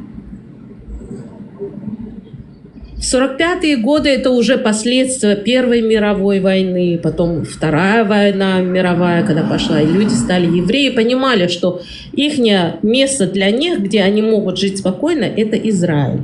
И они стали возвращаться в Израиль еще до 45-го года. Но в то же время здесь жили евреи. А знаете, кто с евреями стал приезжать в Израиль? В то время в подмандатную Палестину. Вы знаете, кто начал? Рамзан. Кто с евреями начал приезжать, вы знаете? Нет? А я вам скажу, арабы. Арабы. Почему? А я объясню почему. Потому что евреи, которые приезжали в Израиль, они были богатые. Они начали осушать болота, развивать культуру, развивать сельское хозяйство. А теперь арабы начали приезжать, чтобы получать работу. Была огромная иммиграция, и у меня, кстати, есть газеты американские, International Post, американские, английские газеты, где рассказывают тех годов, 27-й год. Я, кстати, сделаю пост, у меня будет пост по этому поводу, я уже готовлю, я уже собрала информацию. Как большая миграция арабов вместе с евреями стали приезжать, потому что евреи стали им давать работу. То есть были только бедуины, здесь не было много арабов, были бедуины-кочевники. Арабы стали приезжать в Израиль за работой. Поэтому никаких Free Palestine нету, никаких арабов в помине здесь не жило. Только те кочевники, которые кочевали из места в место. И поэтому Эрец Исраэль всегда будет израильский и всегда будет для евреев. Я хочу сказать, чтобы весь мир благодарил евреев, то, что они не решили забрать все свои земли. А чтобы вы понимали, все эти земли, тогда не будет существовать Иордании, тогда не будет существовать Сирии, тогда не будет существовать Ливана. То есть до самого Ирака вся Месопотамия – это еврейские земли. Это земли 12 братьев, 12 колен, чтобы вы понимали. Великий Израиль. На данный момент я все. Из сказанного, о чем можно сказать? Ну, единственное, постоянно вот здесь я же говорю, здесь всякими доводами, здесь я ни разу не... Октябрь, террорист, там, 7-го, я ни в одном высказывании не поддержал ни Хамас, что они там напали, ни 5-е, 10-е. Я говорил здесь за эту Палестину, что они правильно сделали, неправильно, просто как сочувствие этим людям. Раньше, что в Израиле там тоже, может, мусульмане были, да, это никто не отрицает просто. Здесь идет подмена понятия, мы такие плохие, там вот, допустим, в России такие все, вот это все время. И мне вот иудеи разницы нету. Вот верховенство, вот Лазий говорит, допустим, здесь мусульмане сидят, те же чеченцы, ну, открыто говорят, ну, евреи расой, ну, лучше люди. Вот здесь вот это высказывание проскакивает же, правильно же? Что мы правим миром. Скажи мне, хоть в одном, то, что вот монолог, то, что я сейчас провела, хоть одно слово было сказано, что я лучше тебя? Вот из ваших уст это вы очень порядочно и очень деликатно все рассказываете. Да, вот Лео здесь есть, Лазик, они вот у них проскакивает эта тема. Вот мы правильно. У них не проскакивает. Знаете, почему они говорят так? Я вам объясню. Потому что вы говорите об этом. А мы где не ты говорим, слышишь, что мы... Подожди, где ты слышишь, что... Секунду. Где ты слышишь, что я и Лазик говорим, что мы самые лучшие? Да, вот сколько раз я на стримах, я ж не раз сидел, не раз это где было. ты слышал? Да расскажи мне. Да, было и сегодня было здесь, вот только, когда сгоряча, как начинает, вот потом и до этого доходите вы. Ну где мы слышали, что самое лучшее? Как, скажи мне хотя бы, процитируй мои слова. Кто Тора, вот это лучше, там, вот это все, 5-е, 10-е, вот это что, вот это же идет. У тебя в Коран написано, что Моисей может... Ну не написано там, если в моем тебе Коране показать? не написано. Тебе показать? Ну вот сейчас ты туда залезешь, я могу в другое место залезть, которое я знаю. Какое другое место? Коран 1. А ты Коран 1, не, у вас Коран, у вас свой Коран, я же говорю. У нас свой Коран? Да, который... Я тебе дам суру сейчас и аят. Слушай, ну не надо, я же говорю, это я прошел. Лео, я ты сейчас зайдешь к себе. Подожди, стой. Я тебе сейчас дам суру и аят, и ты прочитаешь у себя. Мне будет просто интересно, где ты читаешь и что ты читаешь. Не, я это прошел, который ты вот говорили, я потом пошел до имама, открыл Коран, это там, я же говорю, там совсем другое. Это ты можешь, не можешь. 5.21 проверь, что у тебя написано. Не надо, я туда не буду залезать, ничего. Я уже убедился, это. Ты чего угодно можешь там плести, там, вот я же говорю, одна тема. Что? Вот ты сейчас прочитаешь. Ты что, будешь почитать, что ли? Ну, видишь, я же говорю, вот ты вот сразу вот ты показываешь, что ты во главе, что евреи, там, иудеи, там, лучше мусульман. Вот где это. Я показываю? Ну, вот ты же говоришь, зайди туда, вот там написано, типа, туда-сюда. Ну, а это значит, я тебе показываю, что лучше, ну, вот видишь, я вот во главе? Даже вот, да вот ты же показываешь, вот, а эти вот сидят мусульмане, они это проглатывают, допустим. Они не говорят, давай мы, братья, равны, Израиль, где логика, жить должно. Где логика? Где логика? Вот я объясню, почему, знаете, почему у него такое? Это у всех, у них вот такая проблема есть. Вот это вот то, что стоит на горе, это как она называется? Вторая вот эта святыня. Я забыл ее название. Они какое-то отношение считают, как будто какую-то собственность к этому они имеют, например. И, соответственно, они как будто на личный счет вот это воспринимают и уже исходя из этого начинают ненавидеть. Да. Они ее как будто воспринимают, как будто это их, например. И они имеют какое-то отношение к этому, например. Даже на территории... Да, то, что типа это всех мусульман, и они уже подсознательно эту землю считают своей, например. И уже исходя из этого ненавидят вот это ненависть и все остальное. Мне кажется, за землю здесь вообще никто не говорит. Я землю даже не знаю, где граничит там. За землю кто разговаривает здесь? Я даже не знаю, кто там всем граничит. Разам, слушай меня. То, что я к тебе отправляю к знаниям, да, почитать, это не значит, что я выше на тебя. Я тебя отправляю почитать и включить мозги. Ну да, почитать и сказать, что я понял, что опять же евреи, иудеи там лучше мусульман. Так это же не я написал. Это же у вас там написано. Что ты хочешь от меня? Какие претензии ко мне? Вот это его, евреи лучше мусульман, исходит от вот этого, то, что я сейчас сказал. Он вот, не понял мой вопрос. Я понял, я говорю утверждение. Вот это твое выходит из этого. Если быть честным. Ну вот, я же говорю, вот, и все, вот. Шли, вот это мы пришли. Опять же, я говорю. В чем заключается наша избранность? Ты можешь сказать мне? Да, ну вот же Лео сказал, вот избранность, там Тора, там написано у вас в Коране, что мы лучше, вот. Он же говорит. Так это же не я писал, это у вас в Коране написано. Ну он не говорит, это недостоверная информация. Оставь его, скажи, в чем заключается наша избранность, ты знаешь? Не знаю, вот вы сами себя считаете избранным, мы не считаем себя избранным, а вы считаете себя избранным. Во-первых, я тебе скажу, да, я никогда себя не считала избранным. Первый раз услышала, что я избранная, это от мусульманина, честно скажу, да. Я первый раз услышала, что я избранная, я долго думала, в чем я избранная. Я вот так сидела, мне интересно было, да. В интернете тут прочитала, там прочитала, и везде говорят, что мы избранные. И пишут это избранные, пишут о нас. Либо христиане, либо мусульмане. От евреев я не видела, что мы писали, что избранные. И я такая пришла к такому заключению, что люди думают за то, что мы должны соблюдать 612, да, у нас, если я не ошибаюсь, заповедей. 13. То мы... Да, 612, да. что мы избранные. 613, сори. 613. Что мы избранные. На самом деле, вы знаете, что все соблюдать все эти заповеди, это очень тяжело.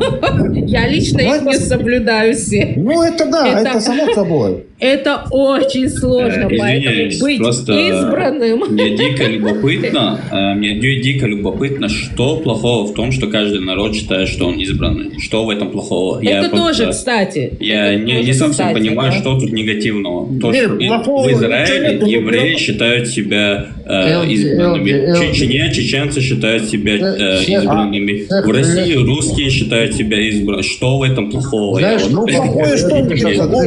Единому мнению никто не приходит. Вот что плохое. Все себя считают лучше. Подожди, Рамазан. Зачем приходить к единому мнению, живя в разных государствах? Нужно как в исламе, чтобы курейшиты были избраны, остальные как бы их слушали. Мелди, знаешь, в чем проблема? Если ты себя считаешь избранным, это нормально. Подожди, я попросил человека включить мозги, слышите все, пойти почитать, и он сказал, что я выше над ним.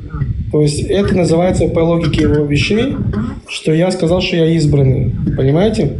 То есть, нет, ты меня отправляешь куда-то почитать, который ты сам, я же говорю, почитать, я уже это прошел, я почитал, я спросил, это я уже знаю подожди, для себя информацию. Подожди, кто Коран написал? Я? Нет, кто Коран написал, там уже все прочитано, я же говорю, кто читал, я же тебя в твой Коран направляю почитать. А ты мне говоришь, вот смотри, ты мне отправляешь почитать мою книгу, и ты этим подчеркиваешь, что я избранный. Ты понимаешь, вот где вот эта цепочка логики? Не, я не считаю. Ты себя, вот я же говорю, ты через Коран хочешь что-то мне преподнести, там вот у вас написано туда-сюда. Хотя я знаю, что там написано. Все. Подожди, Надя, я тебя не понял. Надя, подожди секундочку, Надя. Опять. Коран не я написал. Если я бы написал бы Коран, там вообще было бы очень жестоко. Да, там. Теперь смотри, скорее всего, я так и будет, что, видимо, я ваш пророк. Я сегодня напишу новый Коран, вам все будет нормально. Скоро будет, когда он придет. Теперь смотри. У вас логики, когда с вами разговариваешь, никакой нету. Вот честно, вот никакой цепочки нету. Почему? Потому что вы мало читаете, вы мало интересуетесь историей, вы мало интересуетесь вашей историей, вашего народа. Вас ничего не волнует. Вы даже свою книгу Коран не читаете. Вы даже свою религию не знаете. Понимаете, очень сейчас евреи... Вот что... Вот такие... Мы знаем, вот это что хорошо, мы знаем. У нас не загнуть ни в эту сторону, ни в эту сторону. Я держусь на своем, который я знаю, и мои предки знают, и наши, которые, значит, имамы знают. У них информация есть, это нам вполне хватает, чтобы мы на правильный путь шли. То есть хорошее от плохого отмечали, добро от зла отмечали. Вот ты берешь информацию тоже с Воробей лучше знает. Воробей вообще не авторитет. Да, твои мюриды, наверное, предки передали. Кто тогда? Кто, если не Воробей, тогда кто? Вы это прекрасно знаете, там в Дагестане очень много, это просто... Костельский? Подожди, Костельский или Воробей авторитет? Воробей нормальный. Не, Костельский тоже не, Костельский уже в бегах, потому что... Подожди, Рамзан, такой вопрос. Человек берет бомбу, одевает на себя бомбу или кидает куда-то бомбу и при этом кричит «Аллах Акбар», убивая людей. Скажи мне, он себя считает избранным или кем? Если он на стороне джихада, то он дураком получается.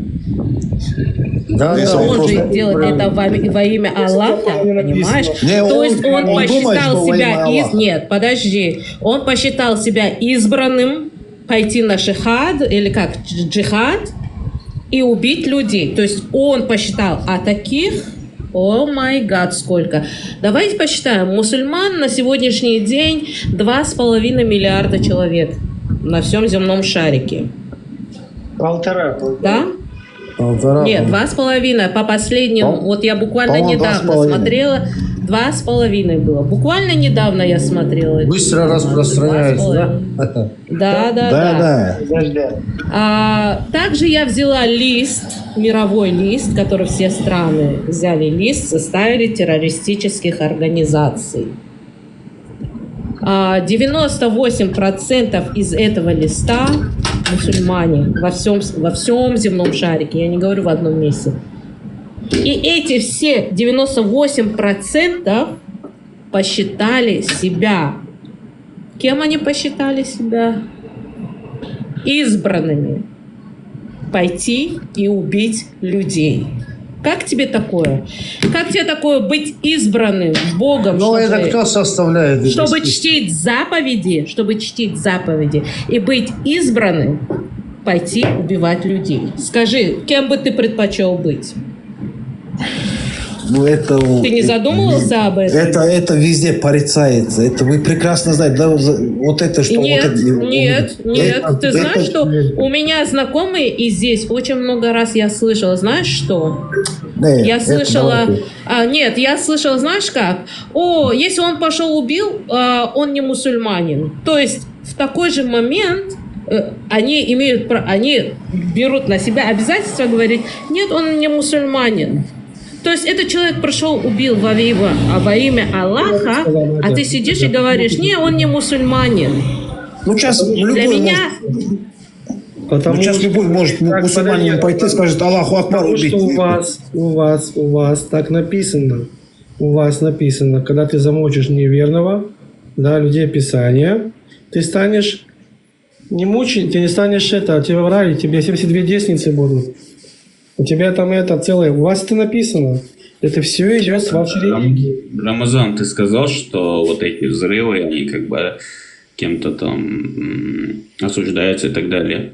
Вот спроси своих братьев-мусульман, которые сидят сейчас в чате, что они думают про Абдуллаха, который отрезал голову учителю во Франции, который там якобы какие-то карикатуры на этого Мухаммеда показывал. Спроси они тебе скажут, что это герой уммы, это лев Аллаха, ушел к 70 горем, завоевал себе титул шахида. Они тебе не скажут, что они его осуждают. Они скажут, Аллаху алим, он пошел к огню. То есть, нет, ты не прав. Вот эти террористические акты, взрывы, головорезы вот эти, Абдуллахи, их никто не отрицает, не осуждает из исламского мира. Наоборот, приносят их тела и хоронят их в чеченских могилах. Ага, вышел. Элди, давай теперь я скажу, ты скажи. Можно у тебя спросить? Не, можно я сейчас отвечу от Элди, а потом спроси меня, хорошо? Вот, Надежда и Элди, да? Вот вы там сказали, 98% там это списки организаций мусульманских, да, вот эти всякие террористические. А кто составляет эти списки и каким образом они образуются? Вот, допустим, Россия пришла в Чечню, на Кавказ, и там появились так называемые террористы, да, которых там Россия причислила там к террористам. Америка там или Россия зашли в Афганистан, появились террористы. Америка зашла в Ирак, и там до Америки в Ираке не было террористов, потом появились террористы. Понятно, что они там взрывают, убивают, там голову режут и так далее. А кто этому способен? То есть кто делает эти вещи? Да? И так далее, можно по списку там продолжать. Кто способствовал тому, что Абдуллах от имени чеченского народа, представляя себя чеченцем, да, приехал во Францию. Учитель, да? Да, я доскажу, пират. Да, я доскажу. Обезглавил бедного учителя, который, он, если посмотреть на его телосложение, он, бедолага, не сможет молодому пацану просто отпор дать. Тот напал со спины, обезглавил этого бедного учителя, потом дал отчет на русском языке в своем телеграм-канале или там в чатах на русском языке: «Брат, я убил этого кафира во имя Аллаха», говорит на русском, то есть дает отчет. Кто этому способствовал?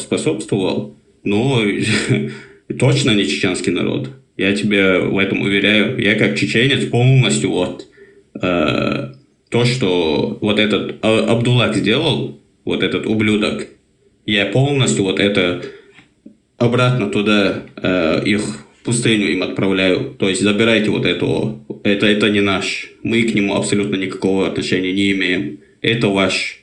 герой. Его тело можете собрать себе, там похоронить в ту же могилу, как и ваш пророк, где он лежит.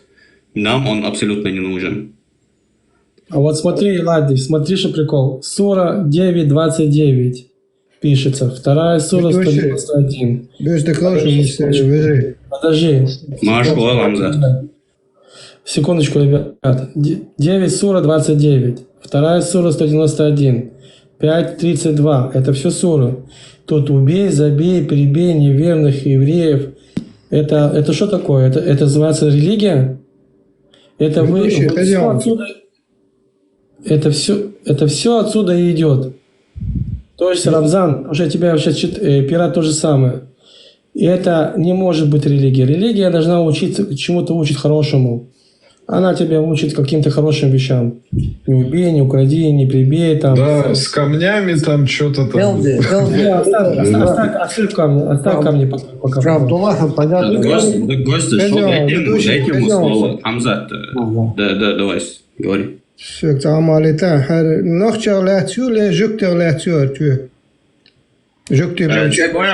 Då gezin, laka goyan yazin, radio marsho yazin. Radio marsho, voi noche duch marsho yor le. Kuzya, mersh, shenluk pagdiz, mersh bukadmash. Layram sulchani, Ela Ibrahim, yakın bil. Маршвал, Хамзат. Что ночью площадку, ночью предоставить, я радио маршрут тоже ночью матаду из радио маршрут. Но куза, вай ночью, цахул, хочу бехкен дискутировать, деш цахул момента, куза жукте хайши бо, сюйле хайши бо, тацундел, что масана мерш вистал метигор. Он аксам вистал эрчвала, вистал лишу. Солодуш, а что, ну, а что, хадуч, ты гитсос, ночью, еро, чаюч, инз, шаек, жукте, во, чаюч. Цель дождь дел, да, это важная тема, жукте тема важная, он дальше ночью мостры, ночью жукте мостры барешь, жукте ночью мостры барешь, что тема, позади он дела, и да я кажется, как бы, что-то параллельно. Жукте, что мостал, килца диез, воин кверта умшес, ли байшара, вега шу моста, воин что нормально, да, после безар. После безар, وقت ده شيء ده تقعدسن ده من نقش دعسة وش ده شو قولي لي إياه. هو يسترلي شو كذا. Проблема يوش خازشت. Жукте богу жукте айдалсадыч вай нахчи махкан паргату як сахумш дис мадезе ищуаду. Есть дела, что вай волк эра дехкан цанер дацахекич, что вай хокчо будулаги волбалаги бош, пока иштем мютундел нахчи хуманс, вай нахчи бэл болшмац, к сожалению. Так, эра был, наверное, фарчуадо волка, надо узить мне что-то, наверное, шаягар, наверное, да, я лишаться эфир, да, ладно. Хочу, декну, ла, переключиться, да, еще, хотя тему, мела, да, юка, и, да, короче, да, еще. Со хабар чуац, со духдаг, ладух шу, ладух духшик. Хамза, телеграмме лахтик чуаха даешь круглосуточно чатью. По большой части там войнохчи махбу бьюч, тига войнохчи айдолу бьюч, так диннаду бьюч из тик чуа мершу. Сундел просто он хайт вон телеграм-канал Радио Маршал. Это. Ой, нага сам хочу, ой, дай ман ночи хаголоба хочу. Давайте все соберемся, все чеченцы. Вот у нас наши друзья, там евреи, я не знаю, грузины, европейские там какие-то представители. Потом, ну, без разницы, любые народы. Мы можем как бы и свой внутренний эфир тоже здесь делать. К чему я лично призываю, давайте все собираемся, поговорим о религиозной теме, поговорим о политической теме. То есть обсудим вот так дальше. Нам нравится, да, вот такая ситуация. Либо мы как бы в правильное русло начинаем перемещаться, да, чтобы в нем двигаться. Пожалуйста, давайте. Ну, тут просто у нас параллельно такая религиозная тематика и тематика ненависти, в которой вот зачем чеченцу ненавидеть каких-то людей, да, будь они иноверцами, будь они, короче, я не знаю, из другой нации. Зачем нам вот приносят какую-то идеологию и говорят, что вот здесь написано, что ты должен ненавидеть евреев и христиан, например. Ну, или неверующих.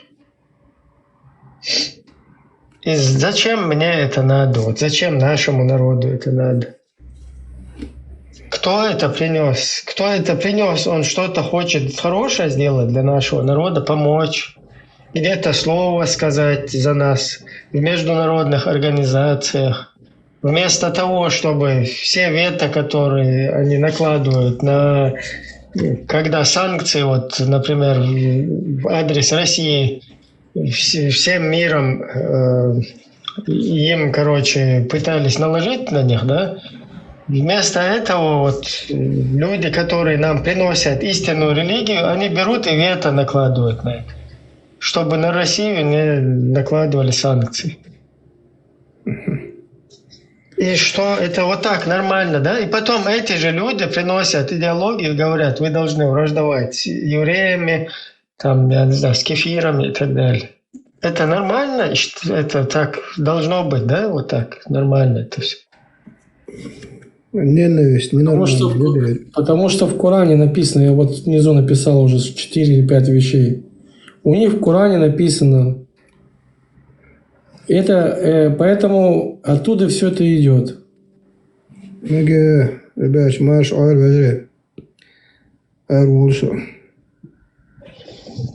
Маршал, Эрвенч, дикцахетсон, хочу голдел и дейтсовый так, голх дейтсовый, чуть-чуть гарголха дейтсовый. Мы можем попросить там гостей, что мы перейдем на свой, короче, внутренний язык, да, и какую-то внутреннюю тему хотим вот обсудить, поэтому мы сейчас какое-то время там всем просим извинить, короче, мы свою тему будем обговаривать. Пожалуйста, если мы хотим о своей... Или же, если вот... Я лично к чему призываю? Давайте примем всенародно, вот хотя бы на этих интернет-площадках, я не знаю, там большинством или каким-то количеством, давайте какую-то концепцию предложим чеченского ислама. И разберем эту концепцию и, короче, или по-другому, я не знаю, его как угодно назовем, потому что принимать вот эти вещи, которые не соответствуют чеченским устоям, чеченскому самобыту, все равно мы же не принимаем это, да? Никто не хочет ни на двоюродных. Да, никто не хочет ни на двоюродных жениться, никто не хочет ни своих дочек 9-летних за 53-летних выдавать, пока не хочет.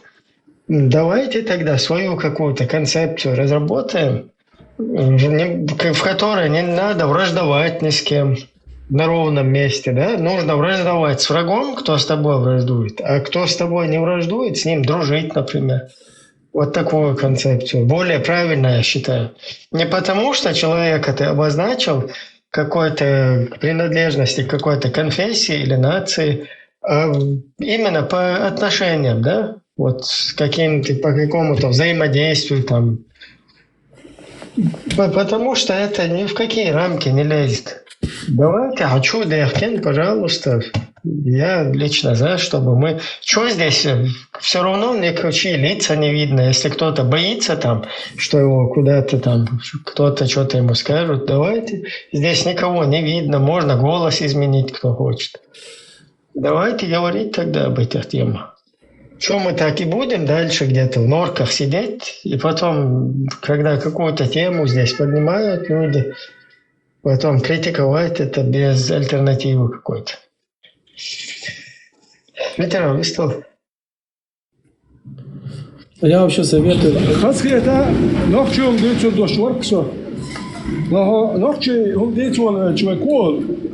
ها بوصل بوي واتي هاري أنا وشادح بوصل بو نقشي و هادح بوصل بو بوصل شحونه دقوا نقشي بوش بولنا بو تاتي أخواتني الشو هو دقوا ترتيت شو نقشي بوش بول دقوا القنش ديسات كم أوترتيت شو بخاري أوترتيت هو ترمذي مسلم أبو بكر أوترتيت كانون عثمان عمر عيل هون يلا كل خير أوترتيت ها بوصل بوش نقشي شو نه تعيش أوترتيت وقتون ده نقشي وش نقشي محل هذا كان ليه إيه نحن بوصل بو ليش حلبة ولا شيء هاي نقشة دي تادي تربو خمس تياخو تداويت أخو جه هاي توج نقشة بوشون كم يوم تنسدو نقشة شيء ما وري تون تياخو والش داوال شو شيء نقشة محل هذا كل شيء بتشار كل هم يلا نقشة مرش وياكتي تابونا ها وين مرش ده وين جغد ده ديس هذا ديس ديرت ديس نقشة ده شين دلوك شاو يس كم عددتن خزيتا نقشة ديتو دشوركس Der work. Idee zijn nach batskoy. Bosol nach bu mi albeza nochchol dit nach bat. Dit we nochchol. So reis ook dit. We dit zum shluk we gelk schmich adu. We kam noch schalt yadu. We nochchich wa eid nach milch bu. We bali bel schmilch bu. I bosol din do I gas ke pat chak du. Jut shwet hat am gilla bat. Dit zum shluk we. Dit we nochchim dit we. So khas yata dit do shuk. Ладно, всем спокойной ночи. Я советую всем вот, бурдулакам и дагестанцам. Сегодня антитеррор вытащил хороший ролик. Очень хороший ролик. Ваши традиции до ислама. И как к вам приходил ислам. Посмотрите там, очень интересно. Спасибо, Леон, что зашел. Спокойной ночи, брат. Ну в чем дело? Да, спокойной ночи. Söyle koçu adam geldat. Onda söylüşke alım geldi sabır del. Kalat çalval kenik. Bozul dende üç kalça. Nelvek yok çoğu. Söyle o milli o şu kafir şu her de bu şer velicim. Nokçu şey koyman segat yaşa Dagestanski ya İsrailski ya Arapski ya nokçu. Nokçu şey nokçu man segat yaşkış. Nokçu beş ya kader edenler ezbat. Ya tacik box bona buydu. Hatta ben yakitini No, Bagdad انت يا اخي تشوكا بات بغداد انت يا اخي نوخشي كالقسم بيتروي No, خطا بنت يا اخي تن بقود انت يا اخي تناخ كوشوا بات كوشوا نوخشي قوم محل هذا كان نوخشي شيء بتشال كليز بوخش ناخبو وات نوخشل دوتش يقوك شو اخ تدين هي شو باش كافر شبوي هر دو ولا تناخ شو بوي قميلش نبي نوخشوا باش نوخشي بو سو نوخشي سو نوخشي ودي نوخشل بوهم ده كوي وي برتخر بوكوي وي دوينش خير ده نو يبوسو دين دي تسوالو اخكس بوسو دين بالي ده الله باكس وي سدال الله وات دالي خايتو دوكوي مو دالي راديوت كوي كده ده دوش دوي خايت كوي كيت كده هو ده جا بوسو بوبو شو شونه دوكنا حال بول هون متدت شوكا هر ال يازين بوخشونز ايش طلعت لي شو قبل متدتش كالش هنوخشو اولي سابر ديال هر ارابسكي متدتش شون تسويش سونا سي قومن من شو يحني سونا سي دي عندك بس ديكر كوتش ندخل من شاد ادخل ديكر شينا منش دوني شو ناخنيش اوخ شو منش شو يقول ياتون ده شو منش شو يش ده صح اوخ شو هون يقشو خك انت هون ليش بو شو الحلقه Допустим, все цеези وين да тигедан, мершо яхтен. Тем более, тян лушнуш. Чеге, джеха, وين تدين, وين تدين, че нох шаш менак дом, шаш яхтен ше мершо. Тамо вен го тедин, но ма тедин. Берте, عارف штем более тедин, до тапет арбе нер бохша. И хабаршу. وين تعايزر والك اتماك نوخشي. دير والك, وين تاني قالوا مدد. نوخ هدي رابين بان نوخش ديت نيزر كيچارات ديش كيچار نوخش خوردات بودو نوخبو نوخش ناتها اندري بودو هون داجي بيالك بوصل بوشا بوشنيل وو يا دوكي نوخش ديت تداوي هون داجي بوصل دين سواتلو شدوي هون داجي بوصل دو حربا بوصل بوشيل واش هاي نوخش ليلو تسخلقها ليه تسخلق بوصل بول هاي نوخش ليلو مايات ماشي كا نوخش موات مباتي بيوش مادر ديتسو نوخشي موات موتيغا بيوش تمام نوخشي يوم ديوش شوي ونوخشي مرشو مو خيريو تاها نوخشي يوم ديوش سخلش ردي عباش منش بو نوخشي بينش بو دي توم دوكوي دير دوك То гидец, нах беда, понокчу адайма приехал, ты гук прислуш. И нокчал дец, ба, скибацка. Нокчал ли кочун дать им пасун.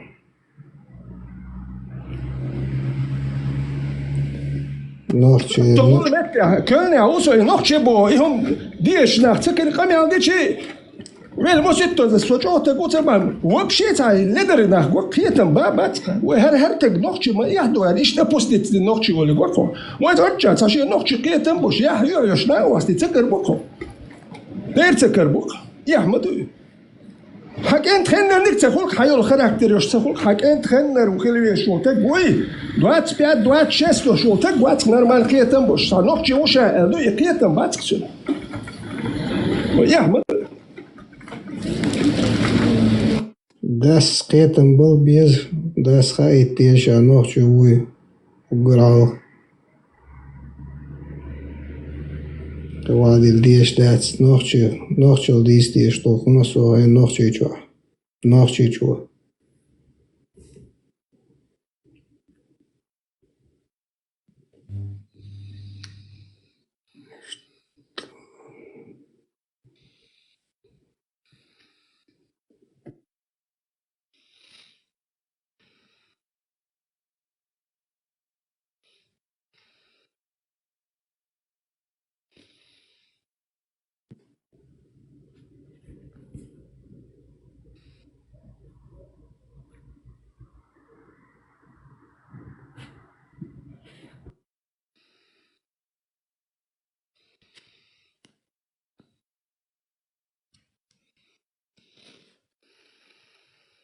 Все, отсюда, да, Ларистак, пират. Возвращайся, я вот хотел узнать, как правильно выбрать мулу имама? Например, между Воробьем и Костекским. Как вот правильно выбор сделать? Пошло легче. Хорошо.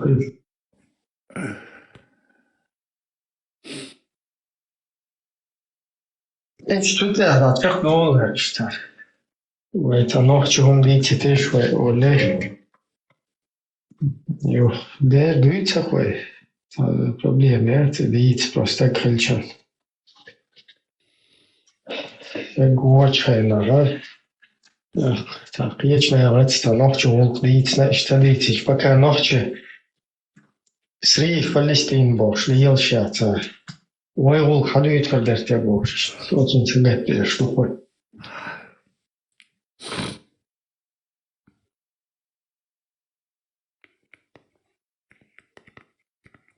شو بحكي جتك ويخ دوك بلش بول جتك صادق وديش لو طمير تا وين لش بات اتنيتشي تابول نوكتي شوبو تابول سولي شوبو لش بات ويت ريدي بوش خلاص هنقبل دوك جتك شطمي وتات شو بحكي الموتاك دني اسبور دات ويخ دوك بوش كوكاز يعين ابوش ولوك يعين بول شيء عرض يستديشه ايش ويتا عين باتر تات ويت بيت مؤثر باتر ومش دوش باتر وجد كسل عد اشهر ما ويتا عين ده يلا شاش عين ثاني يا الله فقام يا دكتور نرمال قام أجمل يبغى هو واش نرمال قلتي وين كيدو قنا واستكربو وين واش دول وين مالش بوتش بول بيتش بوتش داليلي وين يرسلين بوكش ايش اشلوكش اك يرسل ايش اللي شو دخل الخاف واحد كامل دو يرسل ايش اللي تدخل قش دقوي واحد كامل دور يرسل ايش اللي شو كبهك المقصبش بير متعدلوي ايش كده يرسل ايش شلوكش عليه شلوي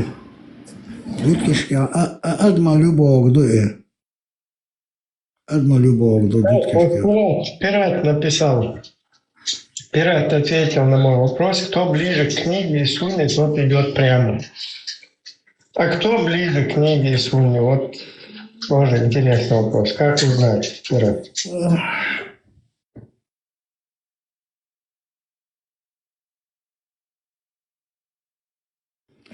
Воробей ближе или Костекский?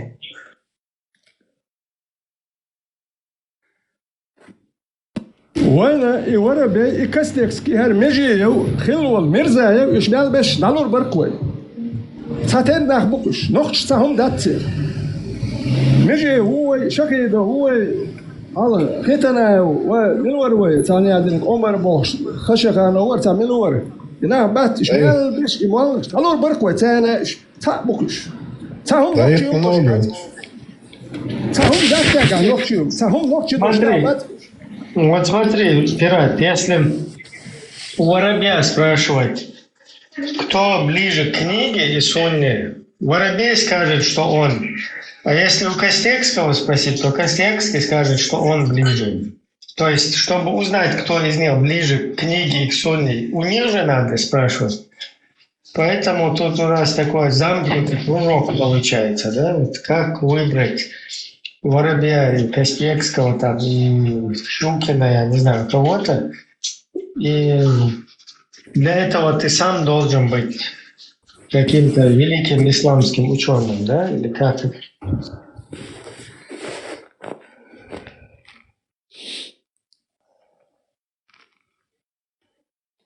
Ну, Воробей соответствует своим словам и делам. Костекский тоже. Мне вот эта история, как бы давно уже это произошло с этим, с Фулейдж, или как его там зовут, где уже свои же терпеть его не смогли, короче, куда-то потеряли. Посадили его. Да, уже свои терпеть его не могли. Слишком много он там каждый день болтал так.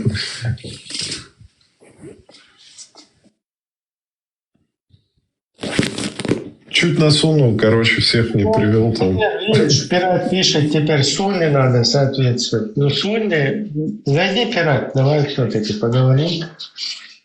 Воробей говорит, что он соответствует сунне. Костекси говорит, что он соответствует. Щукин, что он соответствует. Теперь нам вот как разобраться во всем этом.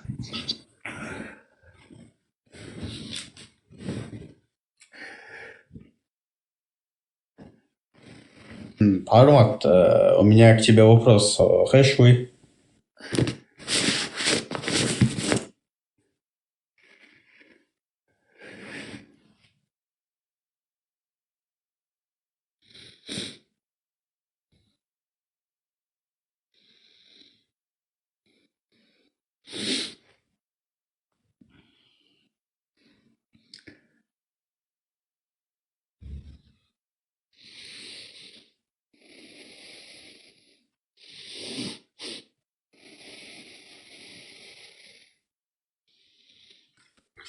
Не, ну интересно же, как бы, вот этот же самый строгий масхаб, этот ханбалиты, этот же Фулейдж, по-моему, с ханбалитов, такой суннит из суннитов, свои же его посадили.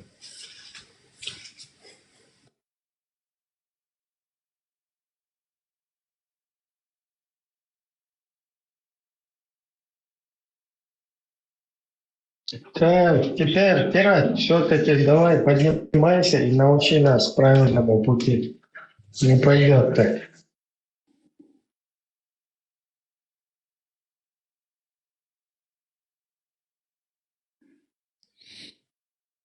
Я все-таки хочу разобраться между... Роберт, ты тоже понимаешь, да, ученый? Вот смотри, если я, например, простой обычный обыватель, да, я не исламский ученый, не религовед, там, не проповедник, не поп, не политик, короче. Теперь вот я хочу разобраться, кому надо следовать, Воробью или Костецкому? Не, ну это не смешно. Ибраим, к нам зашел Амир Кавказ, Шамиль Маликов. Салам. Это Маликов или с Алиэкспресс, китайская подделка?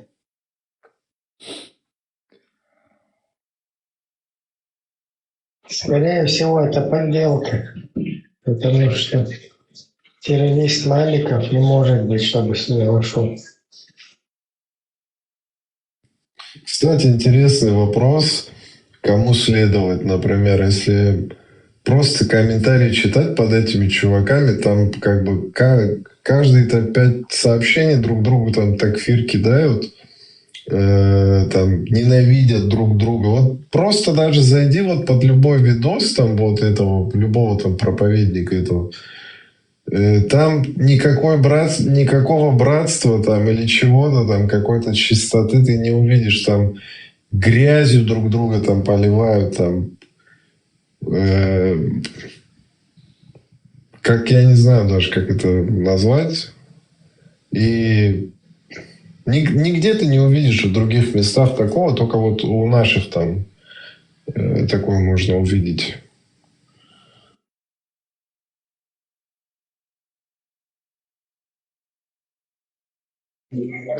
Короче, Рамадан, возвращайся, ты тоже.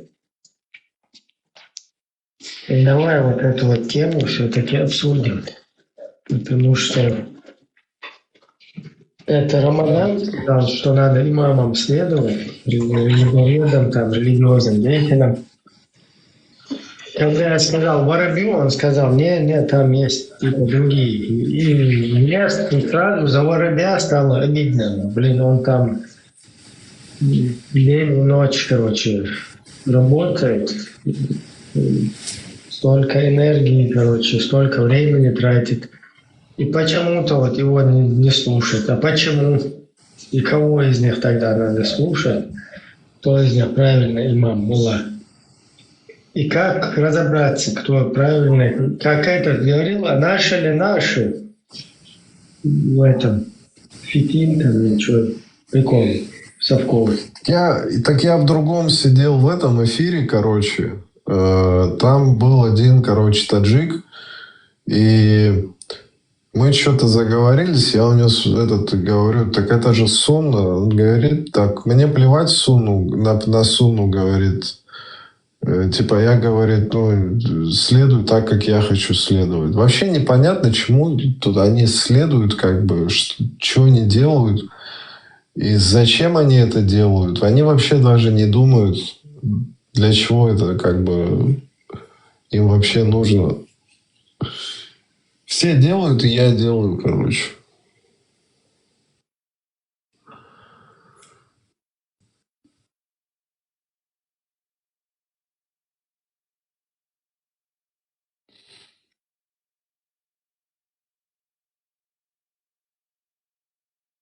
Давайте уже, поднимайтесь. Религиозные деятели, попы всех стран, объединяйтесь. Попы всех религий, конфессий, короче, народов, давайте объединять.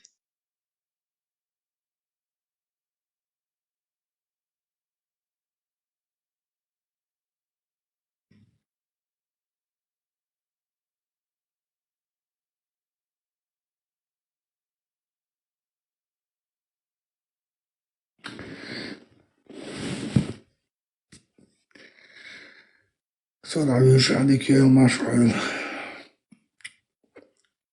Да, Маша, вот к нам зашел гость. Короче, покритиковал нас за то, что мы на чеченские темы не говорим, что якобы здесь в основном про Израиль, про евреев говорят. У меня вот такая идея была. Вышел, и все, как бы на этом тема закончилась.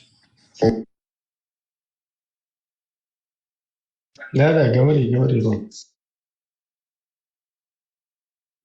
У меня такая идея была, я вот как бы заметил, что хорошо как бы действует на мозги, как бы это вот история. Надо вот полностью вот всю историю Кавказа как бы вот досконально там про все народы, короче, изучить. И вот просто вот такие вещи мне просвещать, короче, надо вот историей. А вот такие вещи, они как бы ничего слушать не будут. Будут Воробья там слушать, или Костецкого там, или других.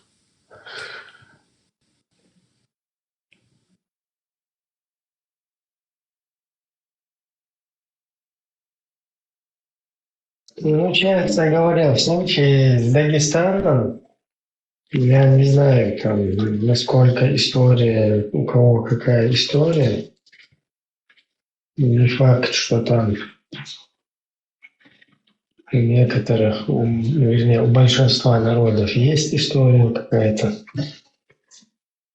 Я говорю про тех, у кого есть история, которая доступна в интернете, там, с источниками, которая там, ну, признается там всеми, там, какая-то, ну, там, западная, там, российская, чтобы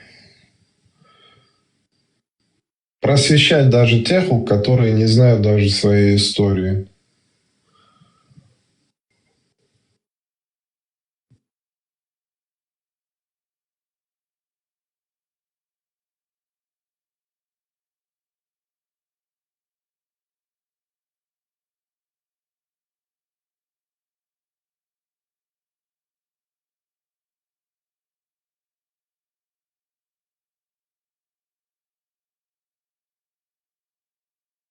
Воробья бы сюда пригласить. Ты же, кстати, с ним это ты говорил или нет? Я не помню, что ты что-то там списывался с ним в Фейсбуке. С Воробьем? У него что, Facebook есть? Я не помню, кто-то там рассказывал, что он там что-то списывался где-то в социальных сетях. Кто-то из вас, по-моему, рассказывал, не помню.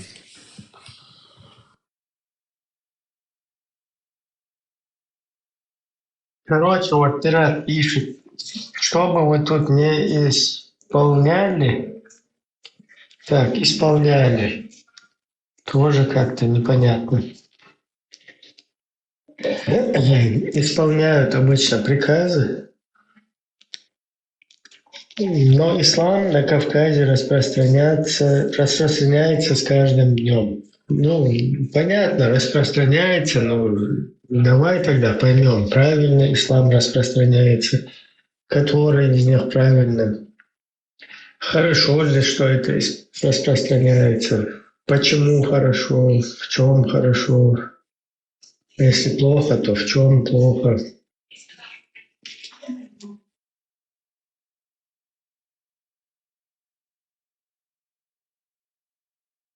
И вот этот дух Шамиля Маликова подозрительно здесь поднялся и с нами находится в чате. Вот эти вот 3 шишки на лбу, они у него, если оригинальные, то это, по-моему, оригинальный Шамиль Малик.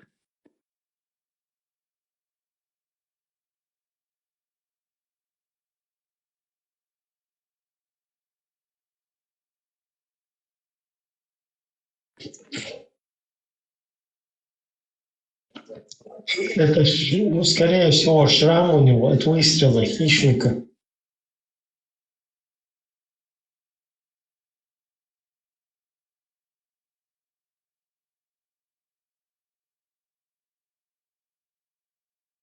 У хищника закончилось.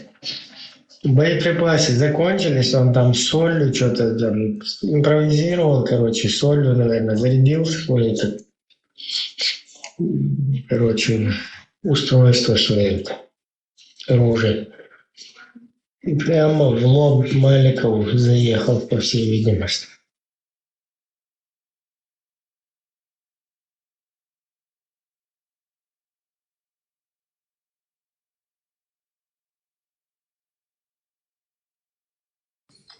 Ладно, я спать пойду. Спокойной ночи, пацаны.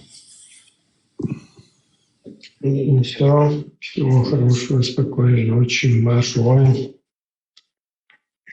Желаю свободы.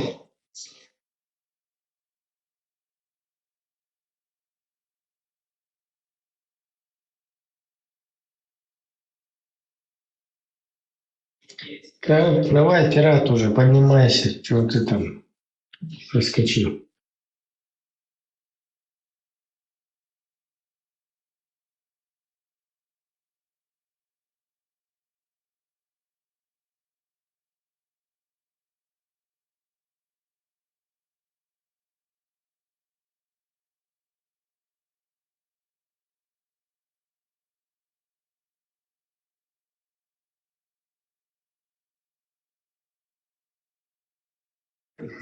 Короче, тут сейчас тема была, да, про религии, там, про избранности. В случае вот с евреями, все-таки их религия, короче, она их сплощает, как бы делает сплоченнее, и стойкость им там поддается, да, там, мотивации. И это нормально. Если бы не это, их уже 10 раз, наверное, загасили. Ну вот в нашем случае давайте тоже разберемся. В частности, вот про чеченцев можем, да, вот эту тему поднять. В нашем случае нам что это давало, дает, и в перспективе что нас ожидает. Да, Ибрагим, я не один был просто, поэтому не мог разговаривать. Здесь человек был со мной.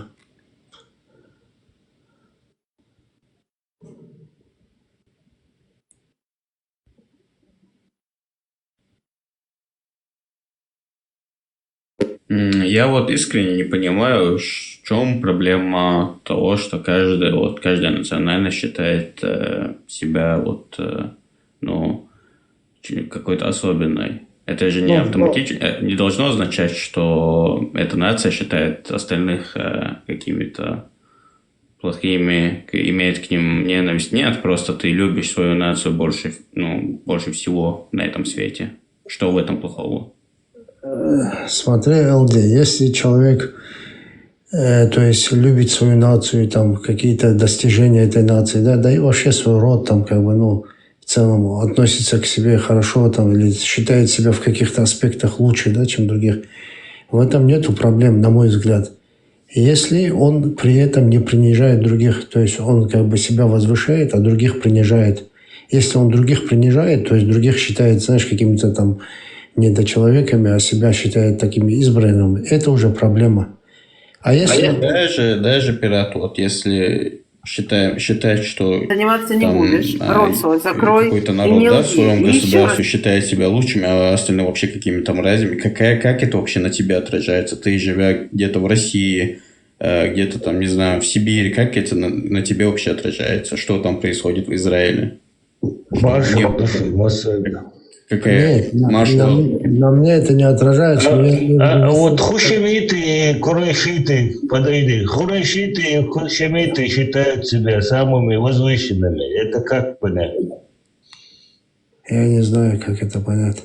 Я вот ЛД отвечаю. Если это на мне, у меня отношения к этому нету, то есть на мне это не отражается. Но если у них соответствующее отношение, когда будет, да, потом это уже в любом случае будет отражаться. Вот этот Сачетылинский как есть, он говорит, какой ты не был бы в Чечне или в Дагестане или в Ингушетии, лучше, чем Хашимитов, вы не будете. Вот это как понять? Да, а другим Абу Кирилл говорит, что если вы гордитесь своей национальностью... Да, это как понять? Я не знаю, я со Сицилийского это не слышал. Лучше тебя Хашимиты, лучше тебя ты считаешь, да? Надо спросить его, что он имел в виду, как он имел в виду, да. Ну, я говорю, ты считаешь Хашимитов лучше себя? Я никого лучше не считаю. Я считаю, наиболее лучший тот, кто наиболее богобоязненный, да? Вот это я считаю. Нет. Ты лучше знаешь Коран. Меньше тебя Коран знает. Вот Курайшит, он должен быть халифом. Ну, это я уже не знаю. Это ты мне сейчас говоришь. Это вы не знаете это. Вот это вы не знаете. Вот круто. Я считаю себя, мой народ, самым лучшим народом. Не, ну считай, твое право.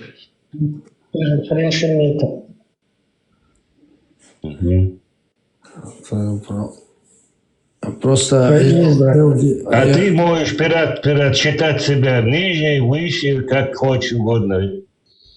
Не, я себя выше, ниже не считаю, я себя нормально считаю, да. Я считаю, мое недоумение, это даже не в сторону, сколько вот мусульман. Я-то понимаю, почему мусульмане бесятся, как бы, почему у них подгорает от того, что есть люди, националисты в этом мире. Я понимаю, вам запрещено быть националистами, будучи мусульманами. Я недоумеваю, когда евреи начинают, нет, мы как бы нигде не говорили, что мы особо... да. Вы, Элиш, типа, скажите, сколько вам в душе угодно, вы имеете полное право считать себя избранными. Что в этом негативного, что в этом плохого? Я только вот вижу человека с позитивной стороны, когда он гордится, он восхваляет свою собственную нацию. Так и надо.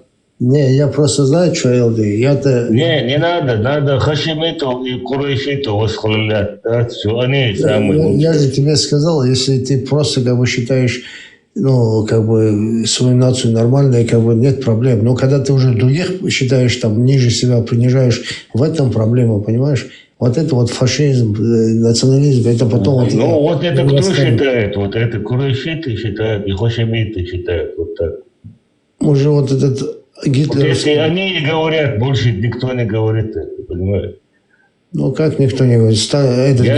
Гитлер что говорил? Вот они вообще там этот Май Камп почитай, они там, там и других людей не считали. А ты читал Май Камп? Да, у меня же за это... И что он говорит? Ну, скажи мне, что он говорит, Май Камп? Ну, я вот это конкретно, мне это вообще по барабану, что он говорит. Я вот за славян читал то, что там у него вот эти сравнения славян, там потом вот этих, да, с цыганами. Это в Май Кампе есть. У меня же первый раз за это арестовали. Вообще, я не знаю, ну, отшмонали, да, эту книгу, короче. Май Камп, вот это, который ты придерживаешься, как раз. Я не придерживаюсь его, Просто она у меня случайно была, да, вот это. На арабский, ладно. Но Май Камп это одно и то же, понимаешь? На арабский, Май Камп. Да. Арабский Май Камп ты придерживаешься. Да.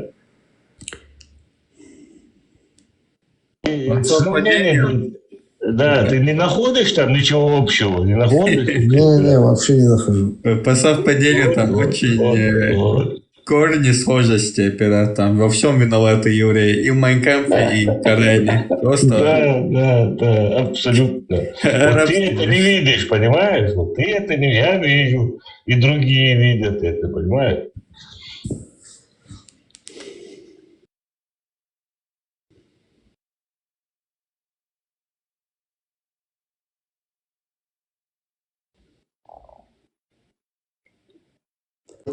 Ты понял? Фашизм это плохо, это хорошо, это нацизм это хорошо. Я тут национализм говорю, что когда у тебя любовь к собственной родине, к собственному народу, это... В этом нет проблем. Для меня немецкий гитлеровский нацизм и арабский нацизм одно и то же для меня. Смотри, ЛД. Совершенно верно. ЛД, ты свои горы. Потому что даже вот этот ублюдок Гитлер, полтораметровый карлик Гитлер, он как раз-таки очень хорошо относился к исламу и к мусульманам. У него мусульманские батальоны были, нацистские. Он хорошо не относился. Это чисто его политический ход. Это не из-за большого ислама или чему-то. Это просто использовал, да, одних... Почему этот политический ход он не использовал по отношению к евреям? Почему евреями не мог этот политический ход сделать с ним? А что ему с евреев? Что его с бедуинов, тремя камнями ходят, там подтираются, что ему с мусульман? Там вообще бедуинов вообще не было. Союзники были турки у него там, понимаешь? Потом там на Кавказе он там в Крым зашел, там мечети, там, допустим, советские, там, когда большевики пришли, мечети закрывали в Крыму. А он пришел в мечети, 22 мечети открыл. Это же не из-за большой любви к исламу. Это чтобы народ сплотил. Путин тоже мечети открыл у нас, 1600 мечетей. Да. Ну, Путин другие мечети открыл. Да, Путин, вот смотри, вот ты же все понимаешь, Абдул-Кирилл. Народ вот как бы требовал религию, да, народ как бы требовал религию. Народ требовал... Подожди. Ты мне говоришь, что Путин построил в Чечне 1600 мечетей по требованию чеченского народа? Ты хочешь это сказать? Ну, кавказского, да. Я объясню свою позицию. Какой кавказский? Я чеченский народ говорю. А какая разница, кавказский, чеченский? Это большая разница. Чеченский народ требовал от Путина построить 1600 мечетей, ты хочешь сказать? В Дагестане почему не строятся? В Ингушетии почему не строятся? Тоже строится. Ты, наверное, не был давно уже, не в Дагестане. Смотри, то есть это было требование... Вот у тебя, знаешь, какая кавказский там туда-сюда. Какой кавказский? Какой кавказский? Все, вот следите, Дагестан полностью сидит под Россией всегда. Вы воюете с Чечней всегда. Когда Чечня воюет с Россией, вы помогаете всегда Дагестан. Ты зачем обобщаешь сейчас? Ты зачем обобщаешь? Ну, я обобщаю, что есть. Что есть, говорю. Есть, чеченцев нету, что ли? Вон ты кадыровцев возьми. Вся ваша Чечня там по пехотинцам. И что? Ну, есть же тоже. И что? Ты сейчас опять на национализм. Вот там, которые сидят, вот ваши дагестанцы, муфти у нас такой был, Мирзаев был у нас. Он в Ичкерии был председателем шариатского суда, дагестанец такой. Вот эти люди там сидят. Да, дагестанец, да. Да. Вот ты мне говоришь, Кавказец востребованный от Путина. Какой Кавказец? Кавказ ничего не требует. Смотри, для чего это делалось? Я свою точку зрения тебе скажу, да? Для чего это делалось? То есть востребовано было это все. То есть религиозно... Не было. Подожди, ты чеченский народ не знаешь вообще. Я знаю, ну что... Вообще не знаешь, а ты говоришь, никакой востребованный не был. Смотри, подожди, я тебе еще одну вещь скажу. С 2000 по 2009-2010 год, вот как сегодня бородой и там брюками, у нас людей говорили, что он шайтан сразу и убивали. Да, сразу к стенке. Ты не знаешь об этом? Знаю, конечно. Знаешь ты? Знаю. Ну, востребовано это тоже было, да? Вот смотри, вот этот, то есть религиозный вот этот потенциал, он был востребован у народа. Поэтому... Не был не востребован. Не был востребован. Еще раз говорю. Послушай, что я говорю. Ты послушай меня, ты ни хрена не знаешь, меня не накидывай. Ну, говори тогда ты, давай, я молчать буду, ты говори, ты все знаешь. Про Дагестан говори, я тебе про Чечню говорю. Ты про Дагестан говори. Я тебе в целом говорю про Кавказ и в Чечне в том числе. Нету, еще раз говорю. Вы полностью под Россией лежите всегда. А вы где лежите? Нет, свобода, агрессивно. Ты то в Европе лежишь, там, а твои братья вот там, кадыровцы в Чечне лежат. Да пошел ты нахрен, да, козел, да, свой. Да. Подожди. Я пригласил пирата поговорить. Ты сейчас его... Не, я просто знаю, что я просто матом не отвечаю таким людям, я просто сдерживаюсь. А так я посмотрел, вот что ты сказал бы мне при мне, если мог. Я эту тему как бы не хочу... Нет, смотри, Ибрахим, я что хотел сказать, да, я не договорил. Я говорю, востребованность была этого, да, то есть религиозный вот этот фактор все-таки присутствовал, не надо его отрицать. Он присутствовал, во второй кампании он ярко выраженно был религиозный фактор. Я вообще-то не уверен, что... Нет, теперь дальше смотри. Поэтому... Ты мне говоришь чеченцу, что в Чечне было востребовано, да? Не, подожди. Вторая кампания, это была чисто ярко выраженное исламские движения. Дагестанские компании. Война. Дагестанская компания, чисто. Неправильно, неправда, что вторая русско-чеченская война, она, да, была спровоцирована Дагестаном, дагестанскими ФСБшниками, вот этими Багаудинами. Кто у вас там, Раббани или кто? Это Хачилаевы, короче, вот эти всякие.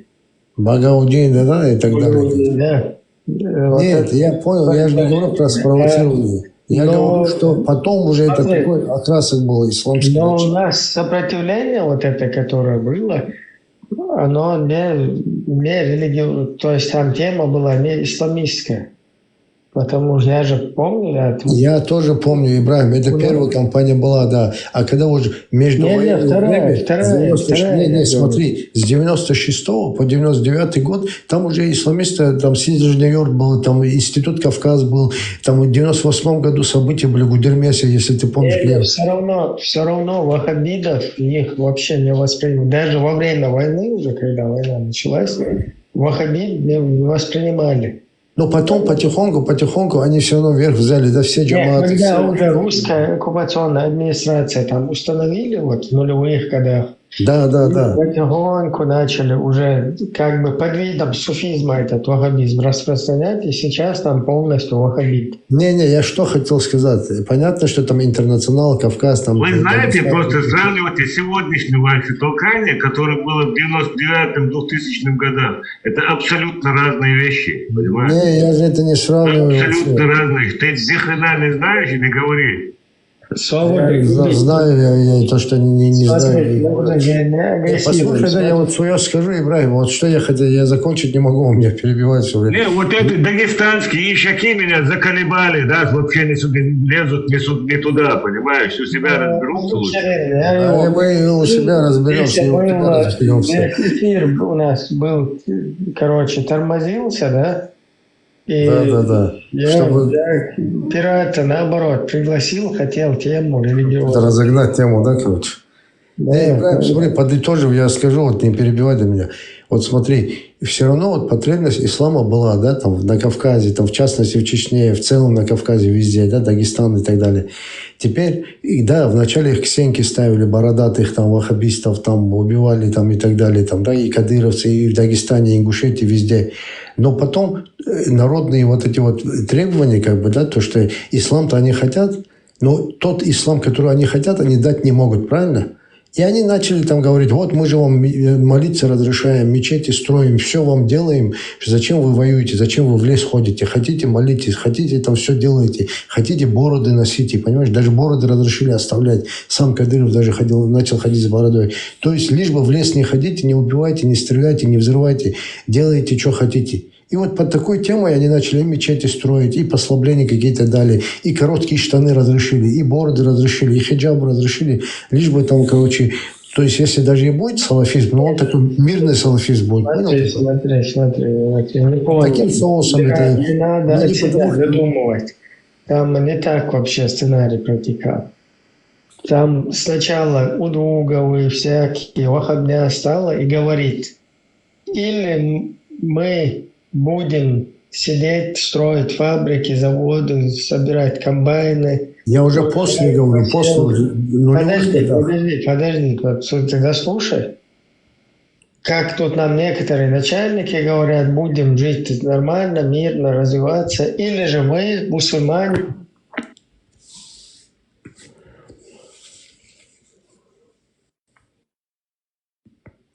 что, вырубили, что ли? Да, ты вырубился что-то. Меня не вырубайте, друзья. Смотри, повторяю. Там вот встали изначально и начали говорить. Или же мы будем строить заводы, фабрики, там комбайны, и будем жить хорошо, либо мы, мусульмане, впервые в 20 столетии первыми нападем кефиров и первыми будем их гасить. Короче, такие Че Гевара, да, такие, короче, чеченские были? Не чеченские, как раз таки у лугов, когда это говорит, там все стоят, там даже крымские татары, там... Ну, там шейх Яхья был, там... В основном дагестанцы, подожди, в основном дагестанцы, там эту съемку можешь посмотреть даже. Да, я не знаю, видел я.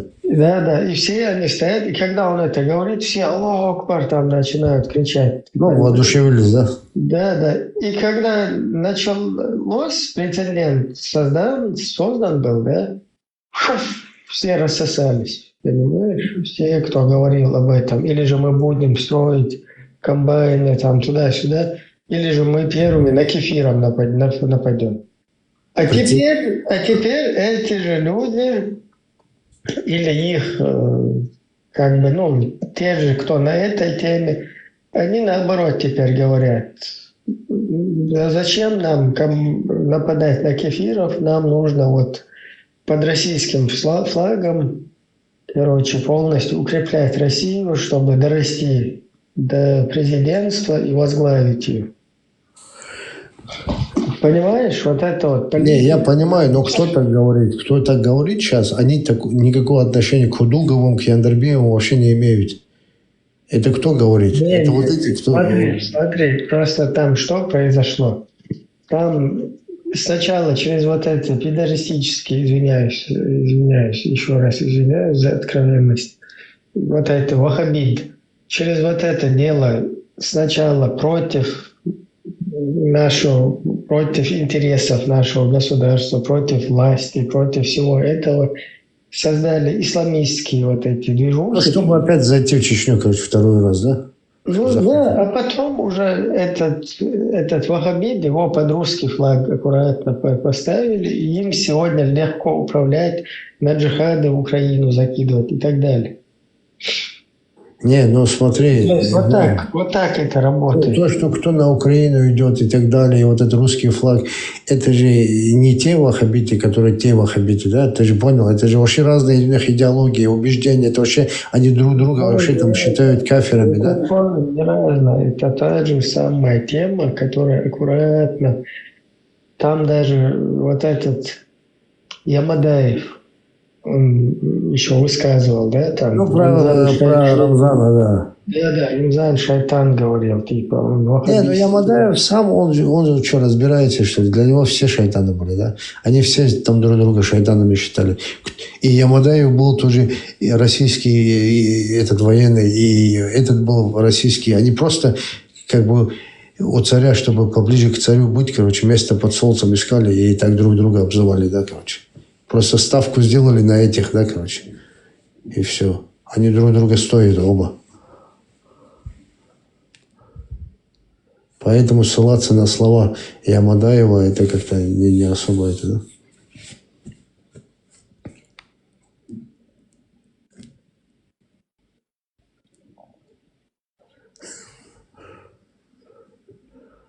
Ты мне скажи, Ибрахим, что здесь за неприязнь такая у всех к дагестанцам? Что за этот национализм, короче?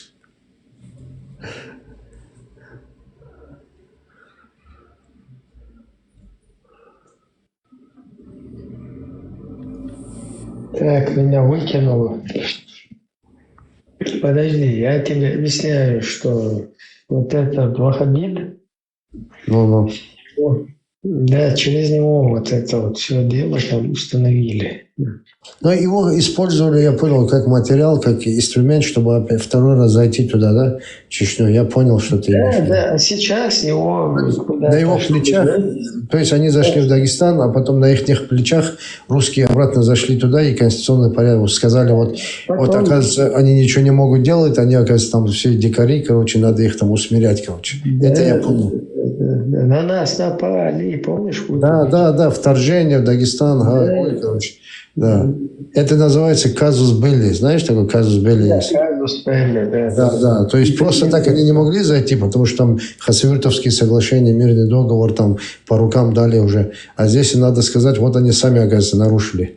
Сами там не могут никаких там своих ваххабистов там контролировать, короче, и все. Да, ну вот я хотел бы чуть-чуть о другом поговорить. Просто ты эту тему вы начали, завели. Не, это не я начал. Шамиль как тему завели, убежал на Скайповский.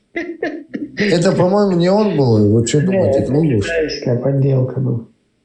Ну, подделка тоже убежал. Не, а почему он слова не сказал даже? Хоть что-нибудь сказал бы? Да нет, подделка это была. Короче, смотри. Насчет этого Дагестана. Воробья? Я, честно говоря, не уверен, что вообще вот это религиозное движение, оно, наверное, даже лучше для Дагестана. Почему? Потому что там культурные вот такие ценности. Там они больше интегрированы в это, да? Нет, просто таких каких-то культурных ценностей там такого нету в Дагестане. Ну, то есть ты имеешь в виду, что ислам там в умах людей, он уже до того укоренился? Вообще как раз таки культурные ценности Дагестана, они, скажем так, вообще дагестанские народы, наверное, они... Отошли на второй план, да? Не отошли. Они именно создались от ислама. Это так. Хорошо, а до этого что, у них не было культуры, что до ислама? Я думаю, что там многие... Они всегда были под Россией. Российская милиция была. Слушай, ну Россия 200 лет России на Кавказе. До России, я имею в виду, где были? До этого там просто племена, там, которые вот находились, они, скажем так, некоторые... Не, ну какие племена, Ибрагим? Ну там целые государства были. Государство Савир было, государство Кавказская Албания была. Подождите, это было очень давно. Нет, ну я и говорю, да, до мусульман еще, да? Подожди, не, это Албания, это какой-то конкретный там народ, нация, привязка. А вот это вот... 1100 лет назад было. Да, 30 с лишним вот этих народностей, у которых там разные языки, вот это уже другая вообще тема. И вот эти народы, народности, они, естественно, кавказскую культуру, проживая там. Ну вот как сейчас, например, ты вот в России живешь, да, и ты русский язык знаешь, вот. Да. Скажем так, на советских фильмах вырос, и там точно так же, как бы вот на этом, как в кавказском, нет. Но изначально эти народы, они появились вообще от ислама, я думаю, большинство. Поэтому от них отказаться от ислама – это как отказаться от своей культуры, от своих корней. Не, они не появились от ислама, просто они в исламе намного дольше находятся, чем, допустим, Западный Кавказ или там те же чеченцы, допустим, да, потому что арабы пришли... Я не о всех народах. Да, а так народности же были, ну, я же тебе пример приводил, тех же албанцев там или там Савир там и так далее, да. Да, просто сейчас вот там же кучность такая, скажем так, разных народов, даже которые народы имели там историю, культуру, они тоже как бы... Ну смотри, вот ты говоришь кучный. Там такой выбор, смотри, или ты русский, или ты... Исламист, короче. Да, исламист, короче, или мусульманин. Ну третьего не дано, короче, да, вот как бы этот. Ну, в этом плане, да, я согласен. Дано, но... Но имеется в виду, у вас как бы есть там у чеченцев, если брать, сравнивать с чеченцами, у чеченцев помимо ислама и русского мира есть еще как бы свои там вот эти вот, да, ну то, что вот ты как бы продвигаешь, да, там, ну ты или там, может, Абхармат продвигает, да, вот такие темы есть, короче. А у дагестанцев как бы нету, у дагестанцев или ислам, или как бы русский мир, да, как бы. Эти, да, я согласен с этим. Да. Ты имеешь в виду вот эту свою идентичность там, или аутентичность вот эту утратили уже, да? То есть она растворилась в исламе, ты имеешь в виду? Да. Ну, у некоторых она растворилась, а другие вообще сами произошли от этого ислама. Не знаю даже, кто... Просто если брать даже, вот ты говоришь, кучность народностей, да? Допустим, ты знаешь, есть аварцы, да, и подгруппы, да, но это все там плюс-минус там аварские или авароговорящие. К вам же завезено было, на Каспии, там 25 тысяч Сирии, с Иордании, Сирии, Палестины, Иран. Это в Дербент Да, Дербент завезенный. Аж вы знаете, там живут.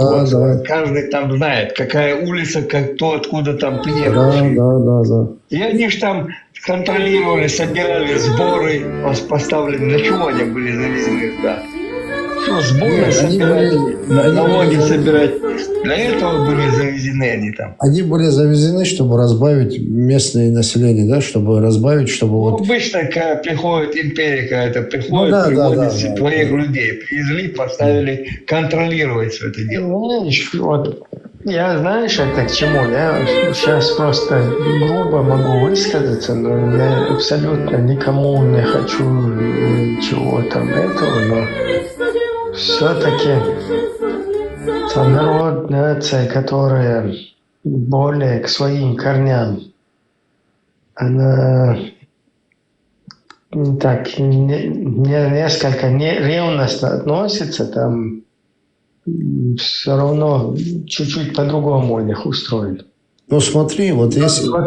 Вот основные народы, которые в Дагестане, у которых история есть, скажем так, да, и есть какие-то группы, которые, скажем так, от этих нашественников, да, которые... Ну, от кочевников, короче, да. Да, которые нападали на это место, они же потом захватывали женщин, и это же потом... Я понял, свою лепту вносили, короче, да. Резинки же там не использовали тогда, да, извиняюсь. Ну. И потом... Наслоение, да, наслоение Да, своего. это же рождаются от этого люди, и у них, они не знают, то ли у него вон тот папа кочевник, или мама местная откуда-то, кем ему быть вообще. И тут у него ислам становится такой, который для всех народов, короче, для всех туда-сюда, вот такая тема. Поэтому там у него от этого, вместо этого вообще-то ничего и нету, понимаешь? Короче, бардак ты говоришь, да, там, короче? Да, как бы дитя ислама, скажем. Поэтому он не может как бы... Ну, дитя ислама, ты имеешь в виду, произошел от пришлых, да, короче, пришлые там, ну, неважно, арабы, монголы, кто да, как бы, да, такая там. Хорошо, окей. А ты думаешь, в Чечне нету такого фактора? В Чечню не приходили, там, тот же Тимур приходил, там еще другие приходили, да, как бы, ну, и те же русские приходили. 80% населения, кто убивал, кого рабами сделал, увез. Ну, такие тоже там, вот те, кто, скажем так, своим корням как бы пытается, наоборот, свои корни, свою историю, свой самобыт его очернить, вот сюда заходят всякие петушки, и начинают там говорить какие-то небылицы, да, например, посасывание там груди, как в исламе сказано. Вот петушня садится в интернет и говорит, что якобы у чеченцев было кровник, там заскакивал куда-то женщины, короче, и короче, начинал, короче, сосать грудь. Чтобы... Не, я-то такие вещи не говорю, брат. Не ты. Тут есть петушки в интернете, да, они рассказывают. Я женщин там, и женщин они хотят, эти петухи, они хотят как бы чеченское, ну, запачкать, да, там. Я понял, короче, очернить, да? Я не дагестанцев имею в виду. Если дагестанец это делает, дагестанцу это простительно. Когда чеченец это делает, так называемый, вот тут как раз-таки он уже становится сомнительной персоной, потому что он хочет как бы высосать из пальца что-то, чтобы запачкать, понимаешь? Вот такая вот здесь тема.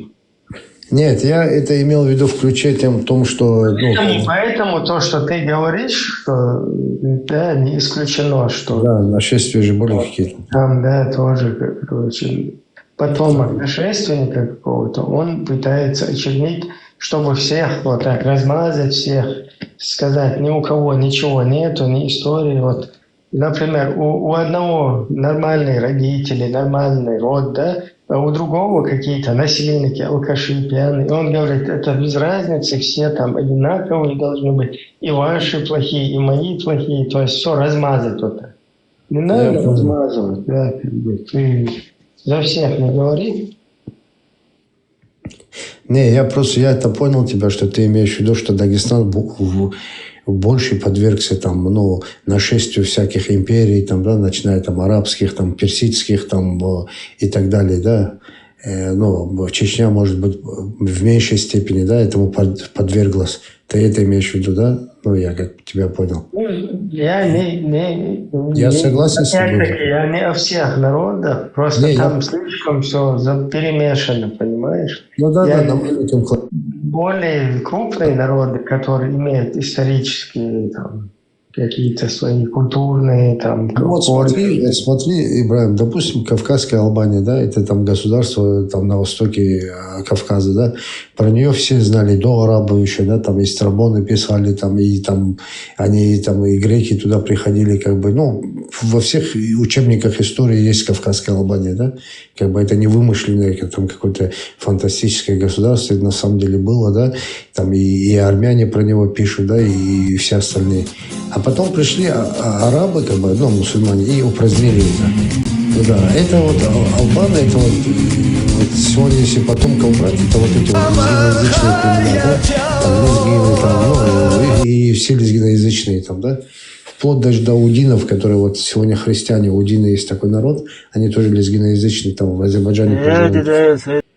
Ну, как бы остались же они, ну, даже если арабы пришли, потом там монголы пришли, персы там пришли, но лезгины остались лезгинами, как бы, да? Ну, они же не утратили там судьбу. Машу, всех приветствую. Барет здесь. Приветствую, Барет здесь, Ахперджан.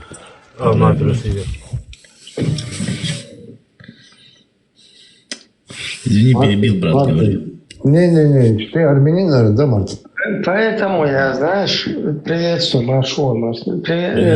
Знаешь, поэтому я вот, например, насчет Дагестана я был, вот, и будет ли для меня хорошо или плохо, не могу как бы. Ну, короче, ты считаешь, что Дагестан должен оставаться как бы в лоне ислама, да?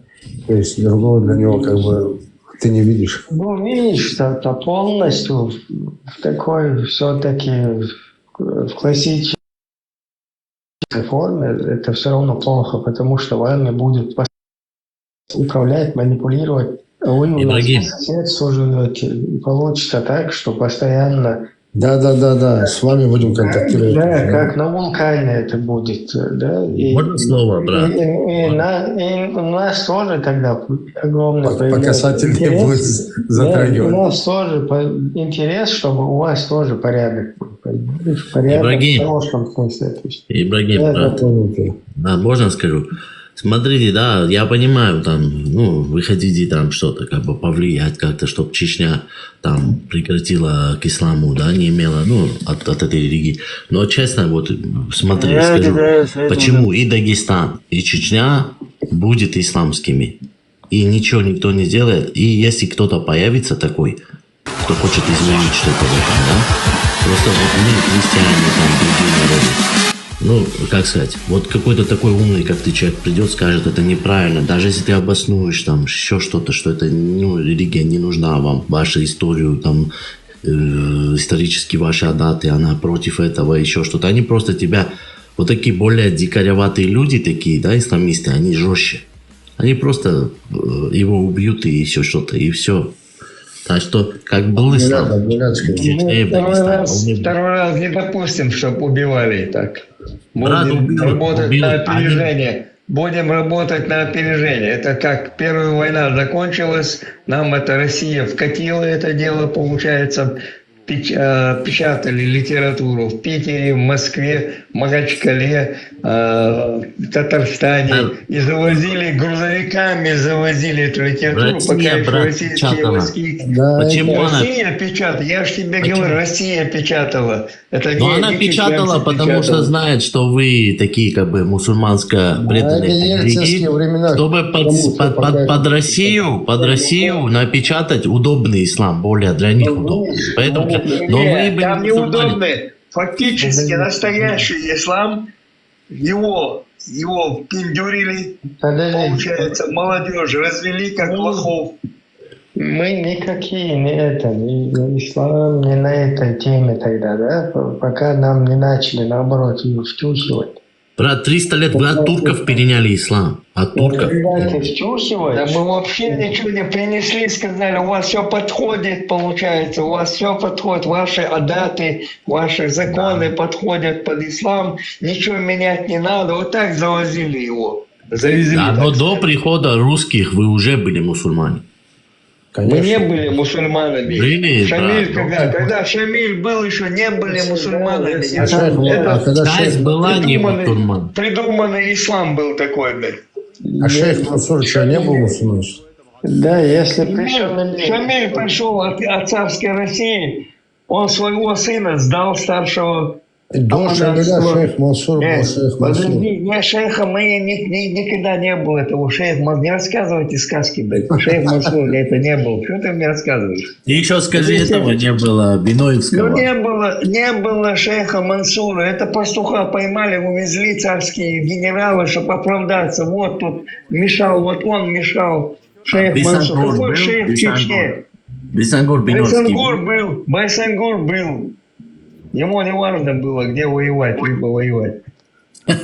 Мартин, просто что я хочу сказать, да? Ну, понятно, эти ребята... Подождите, не путайте эту тему, не будем солить. При Шамиле, да, если мы говорим об исламе, об этой теме, почему при Шамиле горные вообще чеченцы, они вообще пошли против этой хренотени?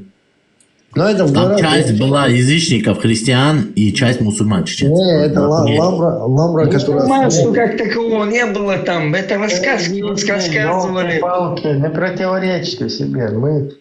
Поэтому я хочу объяснить, что у нас этой темы не было как таковой.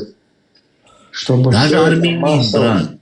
Даже армянин мусульманин был, да, один из вот этих вали. Ваших вот этих вот, не Таби, как его? Наибов.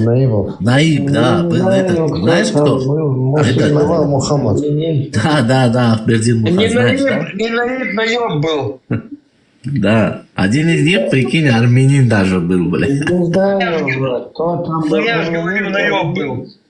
А что, армянин не видишь? Не, ну мусульманин, как знаешь. Да, мы хотели просто понять, да, вот это русские, они какого хрена нам притаскивают 1600 мечетей? Зачем они нам печатают? Сами, вот смотри, Министерство информации... Вы за ислам боролись, они вам и ислам... Российской Федерации, не перебивай меня, когда я говорю, Министерство информации и печати Российской Федерации до Второй русско-чеченской войны полностью цензурировала, что происходит. То есть, если во время первой, до первой, там была какая-то демократия, свобода, какие-то каналы, то вот этот период до Второй войны и во время ее они полностью цензурировали. И это одно и то же министерство, да, которое нам тоннами посылает, печатает в России вот эту литературу и посылает ее к нам. Тут же они сидят и всему миру рассказывают, что чеченцы, там, исламисты, короче, вот такую тему. Понимаешь? Ибрагим, брат, смотри, то, что вы боролись вот за ислам, ну, ваша вообще проблема с Россией в чем была? Если вы были христианами, у вас бы не возникло, потому что и грузины, и армяне, и осетины, они без вопросов вошли в Российскую империю. Подожди, брат. Они... Да, все они вошли в Российскую империю без проблем. На то время, смотри, ваша проблема была религиозная, на религии. За это, чтобы вас как бы под себя как-то... Поэтому... Давай не кричать сразу же. Не перебил меня, брат. В пух и прах твой аргумент, потому что сегодня украинцы мусульмане. Украинцы и не русские сегодняшний день, ни те христианскому, ну, как бы далеки от христианства, по факту. Ну, они считают себя христианами, но они не имеют этого. А в то время религиозное... Смотри, в то время... Братан, ну, послушай, я тебе скажу, ты меня перебил, да? Извини, пират, брат, да, я объясню, чтобы не было это непонятно. Смотри, в то время русский царь шапкой Мономаха с крестом на голове, когда он пришел, почему с черкесом у него, с черкесами проблемы были? Так как они были такие исламисты конкретные, и они не хотели подчиняться. Он старался, почему тем же черкесам-христианам Российская империя поощряла, им помогала. А мусульманами старалась их... Сражались, да, вот. Не только славян, и армян, и грузин. Были привилегии у христиан. Вообще-то русских привели вы на Кавказ, армяне. Не мы, нет, грузины. Мартин, я тебе объясню. Не перебивайте меня. Вообще-то я не люблю эту тему, но тем не менее, вот это, если смотреть историю, то это ваше, с одной стороны, ваше действие, ваша деятельность, она оправдана, потому что вас с южной стороны давила Турция, и вам пришлось, короче, убежать в русское подданство, чтобы спастись от них. Остановись, ты. Подожди, 29-й, подожди, не перебивайте. И вот это, то, что вошли в русское подданство, они потом через нас прошлись катком, чтобы как бы вот эти территории логистику. Не, брат мой, пират. Свое подданство, да. И они ты историю Российской империи не знаешь. Нет, смотри. Вы входили в русское подданство? Вы тоже входили, и что? Ну, чтобы вас потом как бы под себя вот так вот взять. Мы же там между вами и ними находимся. Кто-то добровольно вошел. Смотри, как было, брат. Смотри, объясню сейчас русскую именно историю. Смотри. Изначально... Нет, смотри, я тебе объясню, ты поймешь. Изначально они... Чтобы армяне подняли восстание в Турции, ваше это было религиозное руководство договорилось с царской Россией. Но так, начни вот оттуда. Нет, смотри, это была война между Турцией, Это была война. Война и там Россия, мы знаем. Вы были, ваше церковное руководство было в сговоре с Российской империей. Вот да, смотри, брат, объясняю. И это сейчас объясню. Смотри, изначально русские жили у себя там где-то далеко, короче, еще там около Киева. В общем, да, туда пришли. Сейчас, да, в двух словах объясню. Туда пришли, когда вот эти монголы, татары. Смотри, брат, послушай, да, по-братски. Не жили. Да, я тебе объясню историю, я дойду до этого. Да, я тебе объясню, сейчас дойду до этого, как они на Кавказ пришли. Они сначала себе жили там в землянках, там тут, короче, вот так вот, да, язычество у них было, они там, как в домах таких, короче, которые под землю копали и так делали, короче. И жили. Туда пришли эти татаро-монголы, туда-сюда, они их захватили, когда с них дань брали, а они потом начали смешиваться с этими татаро-монголами и потом выгнали их от себя, и они переняли вот этот характер небольшой кочевой такой, ну как сказать, да, вот этот. И потом дальше они пошли, сначала Сибирь. Дальше они Сибирь взяли сначала, потом дальше спускались вниз, дошли до Кавказа и остальное, вот то, что сейчас есть, эта территория огромная. И вот так вот они захватывая пришли. И когда пришли на Кавказ, так как они христиане были, им было выгодно союзников иметь. И это было удобно, и армяне, и грузины, как христиане. Кто вообще привел в Армению? Подождите, елки-палки. И вот так вот им было, да, у них была выгода, связанная с нами, но это их политика была. Но еще Турцию хотели победить, а армянам им выгодно было просто иметь. Не то, что... Смотри, ты меня... Ибрагим, можно я скажу, Ибрагим? Я же вас слушаю, подождите. Ты же как раз это подтвердил, я же как бы ничего не говорю. Но не мы привели, они сами пришли, брат. Не, ну, вы... Там, смотри, там есть именно моменты, я сейчас исторически где-то это ковырял, я задокументировал. Это грузины писали им, чтобы они помогли, типа, да? Ну, и армяне, и грузины. Они что, вас захватили, пришли? Вы же договорились сначала, да, чтобы они пришли к вам? То есть это в любом случае произошел долг. Я сейчас не пытаюсь там, я понимаю, что армянам и грузинам нужно было союзник, чтобы... Как христианский союзник, да, как христианский народ. Да. И получилось так, что... Да. И получилось так, что мы между вами оказались. А чтобы туда перейти, они начали через нас Ну вы за ислам боролись, брат, за ислам боролись. Да шел твой ислам, знаешь. Заколебал ты, не было тогда никакого ислама. Вы пошли под русских, понимаешь? Еще Черкесы, смотри, черкесов да, почему блин, я тебя сидят? сейчас вырублю, вообще вытяну отсюда. Ара, не спрыгивай, Ара, держись. Смотри, Давай, не вы пошли под русских. Ну, окей, их союз. Все равно вы под ними, да, это потому что русские там государство образующие. Мы оказались посередине. И вот так они пришли. А вот этот ислам, это как раз русские нам в задницу засунули, чтобы нас замочить. Этого Шамиля, имама Шамиля, эту всю хренотень. Вы не дослушиваете, чтобы понять, что я хочу Ты сказать. не дослушивай. Вот как ты, вот эти приходили, и вот так нам ислам все сували, да, чтобы нас замочить. Потому что как нацию, как народ нас не могли мочить. И вот недавно мы тоже показали в первую русско-чеченскую войну. Да, в первую русско-чеченскую войну мы же показали, да, когда мы нация, народ, мы как себя надо вести. Потом мне сказать, Да, мы заставили и подписать и договор, да, как единство было. Да, и тем более сделали это в одиночку в свое время, пока там весь мир задница вилял перед русскими. То есть у нас получилось это. И тогда то же самое было. Когда в Кавказе... Когда закончишь, скажи, я скажу. Войну, я тебя выкину, потому что я тебя тоже... Можно я еще скажу справедливости ради, Мартин, один вещь скажу? Я сейчас пирату передам, потому что давно тоже хочется. И мы вели свою национальную освободить. То есть к нам приходят вот эти какие-то новые хозяева и говорят, что мы на них нападаем, варвары. Да нахрен ты нужен на тебя нападать? Иди в свои болота, мухосранцы. То есть ты сюда пришел, через мой двор ходишь, без спросу, короче. Представь, вот ты сейчас в современное время через Россию идешь с какой-то экспедицией на танках, короче, на вертолетах.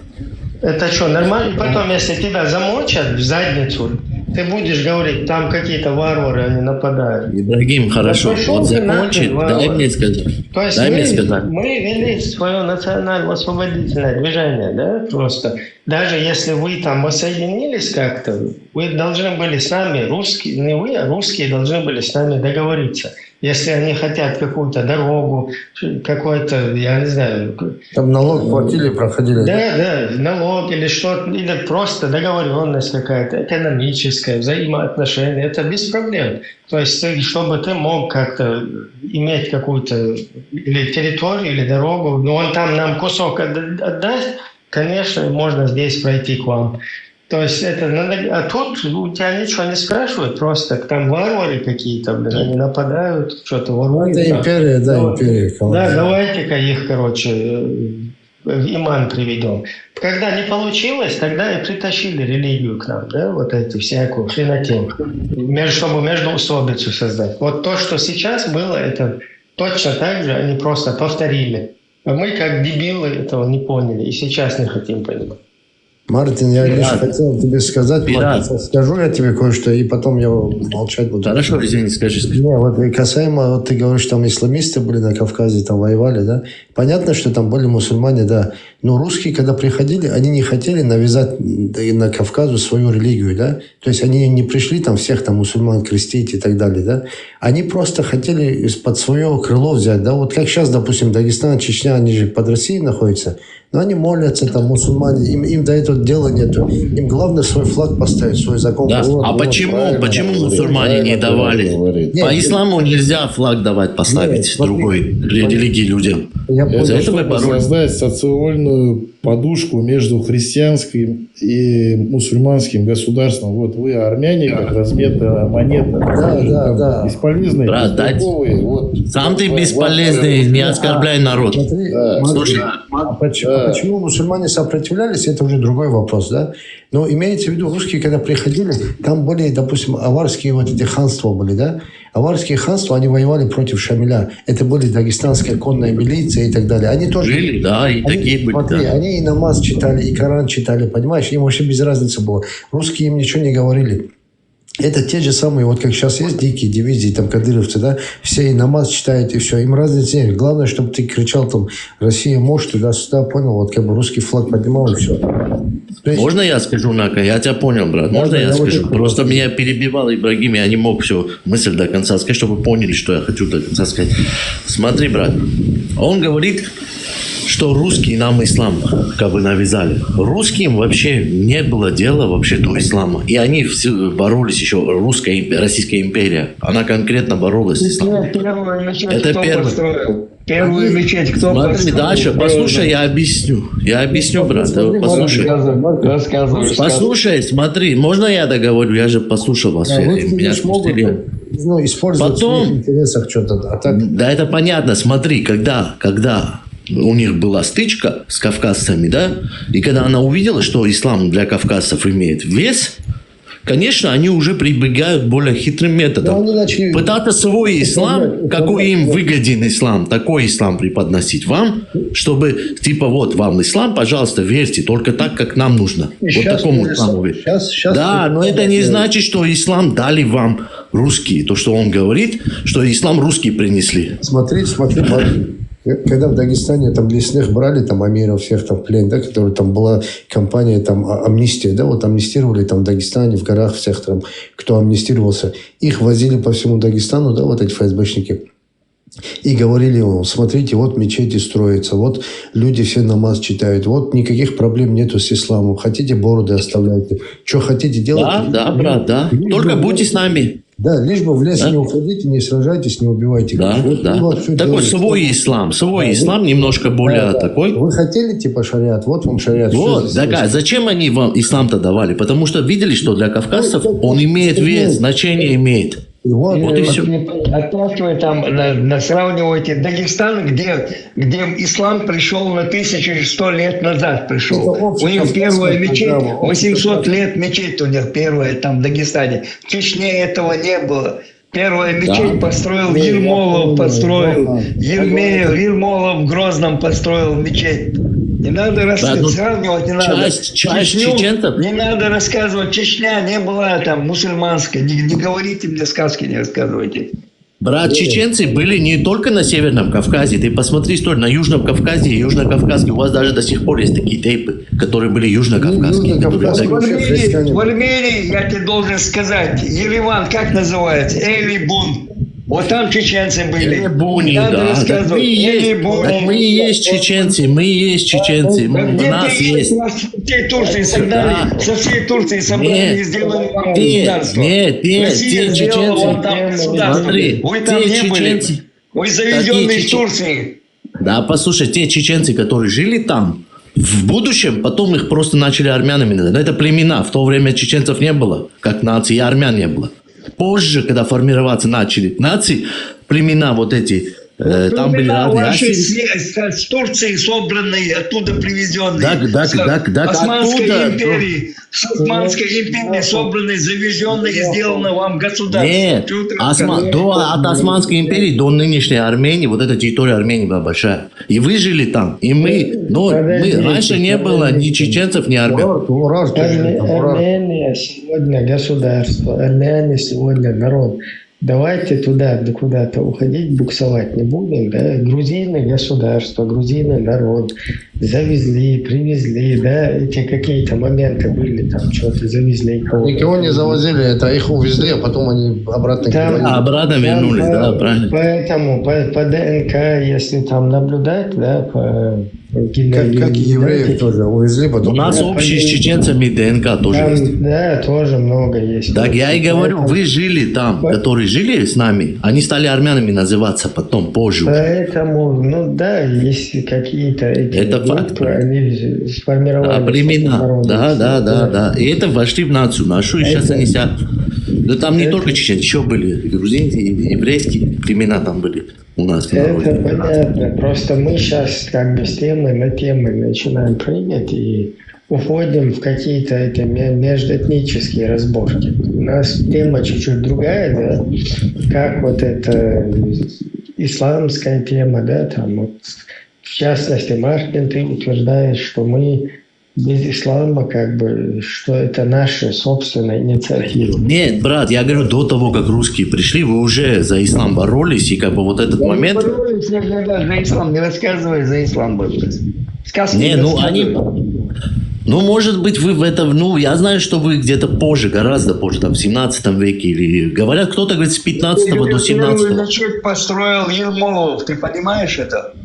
Ермолов, когда 20 чем-то сел на этом месте крепость построили, и там построил первую мечеть. Что ты рассказываешь? Да, без мечети какие мы мусульмане. Вот смотри, я вот, когда к нам уже истинный ислам пришел, с русской литературы вот это, в 90-х годах, в середине 90-х, я когда начал посещать Джумуа, вот это пятничную молитву в мечети, я тут уже несколько раз это рассказывал. Вот сосед мой, тогда ему лет 40, там, он меня спрашивает, куда это ты типа, там, собрался, нарядился.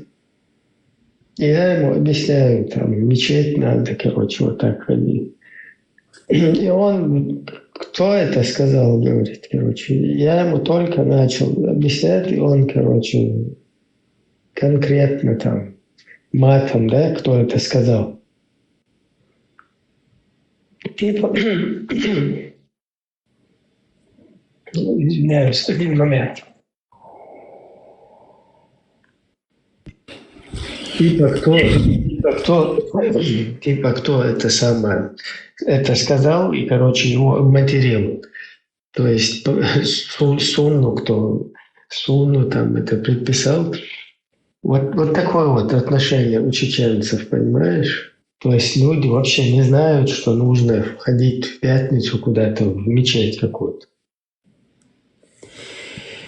Заблокируйте вот этого Кригами, он оскорбляет в чате. Ну, смотри, Ибрахим, ты тоже, вот знаешь, как бы исключение из правил берешь, какие-то отдельные случаи говоришь, но тебе я могу парировать и массу других случаев сказать. Никто не ходил у нас на пятницу, никакую, ни мечеть, ничего это такое, не знал. Вот там это все притащили. Брат, но в Дагестане, ну не в Дагестане, а ниже, короче, были тейпы чеченские, которые ислам раньше приняли, еще с дагестанцами и с остальными. Даже мы были в халифате, брат. Армения была в халифате. Не говори так. Да, опять начинаешь. Первую мечеть построили при Ермолове. В Грозном. Брат, даже мы, армяне, у нас был табиин армянин, ты понимаешь? Мы, которые всю жизнь боролись, да, по факту с ними. Не, смотри, табиин. Мартин, ты говоришь про халифат, да, вы находились в халифате, но Чечня не находилась. Территория Чечни. Нет, территория Чечни нынешняя нет, но эти чеченцы жили там. Смотри, арабы дошли, халифат дошел до Дербента, до Южного Дагестана. Он даже не зашел туда. Он зашел потом в Кумух туда-сюда, но это уже 10, 20, 30 лет прошло. Он остановился где-то там последние данные, что до Сулака дошел. А до Чечни вообще не доходил туда вообще это. Чеченцы... Можешь включить, я тебе прислал видео, можешь включить, показать, кто нам мечети притащил? Что, брат? Кто притащил? GBT-чат спросите. Не, я обращаюсь, я ему скинул ролик. Это все понятно, Ибрахим, это даже как бы что обсуждать. А дальше что ты что хотел сказать, как бы, ну, суть вот этого? Сейчас он включит ролик, я покажу. Теперь, учитывая высокую религиозность, мы уже в 1989 году начали строить мечети. И за нашу совместную работу построили 211 мечетей. Мы открыли первую, как говорится, дорогу паломничества в Мекку. Мы открыли 2 исламских университета в Курчалое и в городе Назране. Заложили мечеть в городе Грозном. Одновременно у нас поддерживались и другие конфессии. И все сейчас 4. Это поставлено... Вот там нам начали, вот эта вот проститутка русская, Зилгаев, которая полностью способствовала началу Чеченской войны. Вот она участвовала, она возглавляла вот эту вот тему, и она притащила, видишь, он там 200 сколько-то мечетей они построили. Вот там они притащили это дело. Не надо. Почему они в Тамбовской области? Если бы сегодня русские захватили бы какую-нибудь там Норвегию, да, и начали бы туда 200 с чем-то или 1600 мечетей завозить, вот эти вот литературу завозить, они бы из них, из нормальных европейских людей сделали бы тоже будулаков. Это если у тебя система вот так работает, то она из общества делает вот это. Не надо там какую-то эту, как будто бы у нас там с головой не все в порядке. Не, смотри, брат, если бы вы были... Что такое ислам или еще что-то, откуда-то высасываем это сами испанцы. Если бы вы были католики, когда русские пришли, да, вы бы были католики, за католицизм бы с ними бы, короче, столкнулись. Они бы вам католические церкви бы строили, сказали бы, вот, пожалуйста, будьте католиками, но будьте с нами лишь бы. Свой католизм бы вам сделали. И все. Они, поскольку как мусульмане были, им пришлось под ислам под себя сделать. Да, мы, в отличие от вас, мы вот своей свободой дорожили. Мы не хотели ни под турков, ни под русских, ни под кого. Поэтому у нас вот эта вот проблема. У нас, брат, вы... Исламский фактор, это нам просто притащили, и все.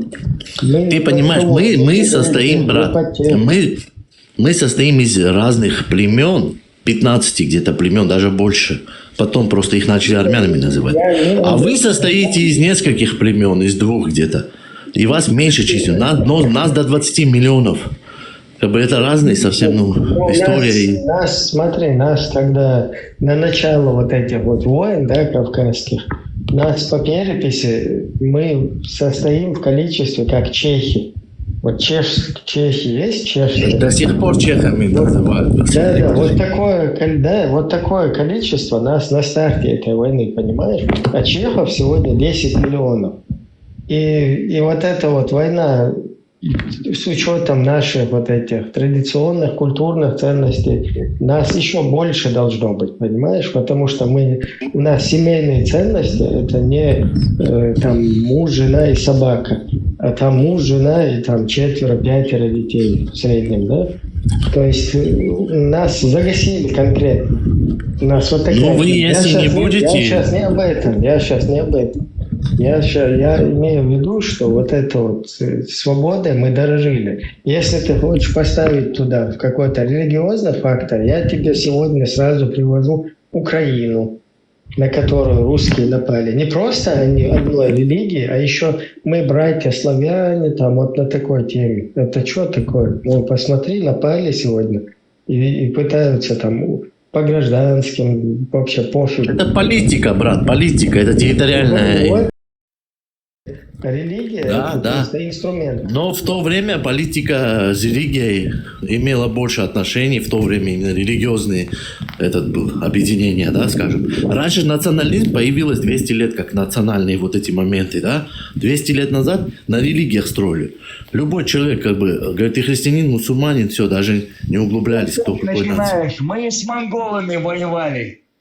И не с монголами воевали, понимаешь? Ты не понимаешь. И с мусульманством воевали, они лезли, там 40 асхабов. Я знаю, брат, вашу историю. Похороненные 40 асхабов, 40 генералов. Их что там, дагестанцы убили, что ли? Нет.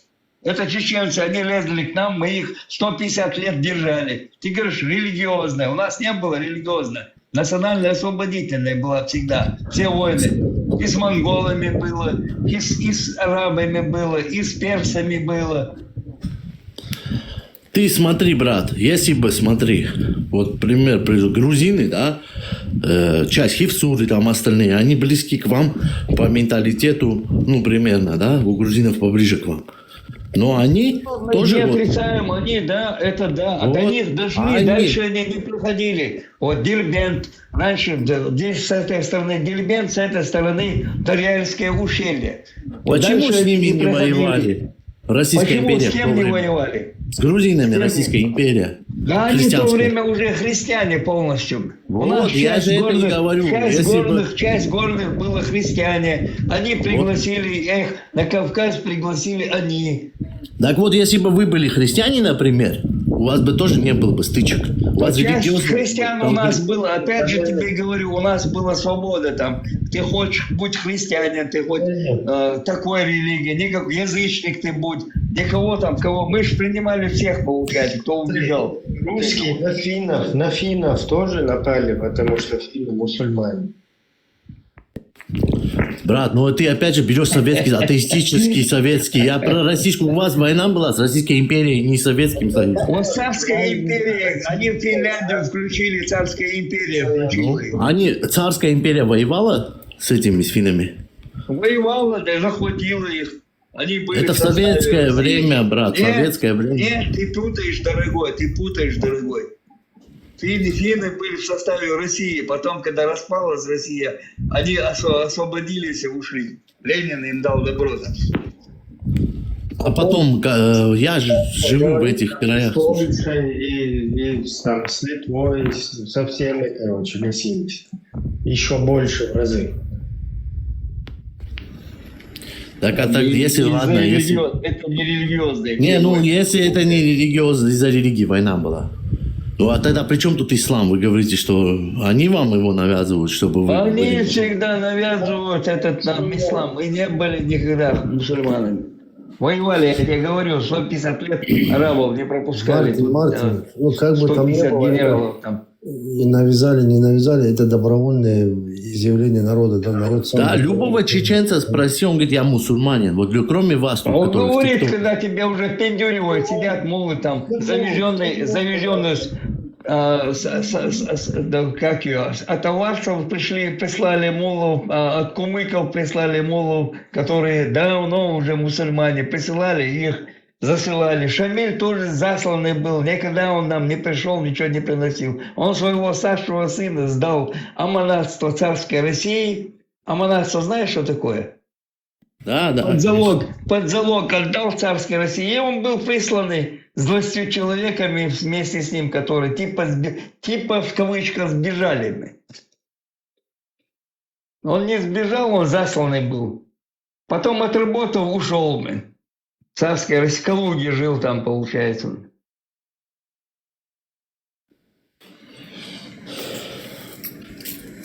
Если дагестанцев как бы там принудили, да, там огнем и мечом, там арабы пришли и так далее, да, то чеченцы добровольно принимали ислам.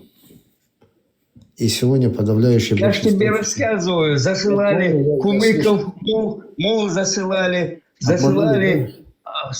аварцев засылали.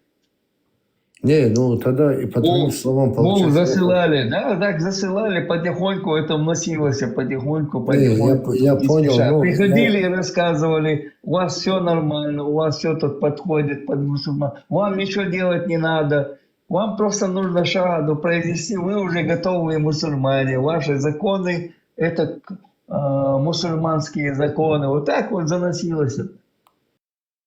150 асхабов, 40 асхабов, 40 генералов в Дербенте. Кто их убил? Они что, от поноса умерли, что ли? Не, ну сражались, там война была, да.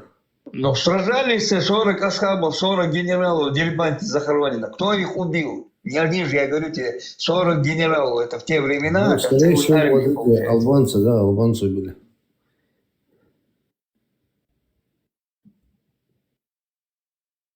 Албанские албанцы. Обманом заносили нам этот ислам, не надо там рассказывать. Вот у вас все подходит. Что вам нужно? Вот 5 раз молиться, не зная, что ты читаешь. Не зная, что ты читаешь, что там написано. Ни Коран, ни Корана. Коранов тогда не было. Это Коран первый вышел в 1924 году, 1924 году.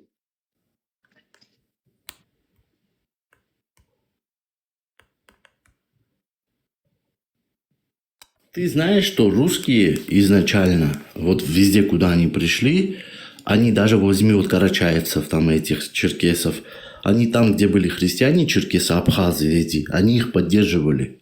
Потому что как христиан. И старались мусульман этих христиан. Да, вот между соседскими народами начинают кользы. У них землю забрали, передали тем. Вот они поощряли их. Христианам наоборот. Одних против других. Они христианам наоборот давали поощрение.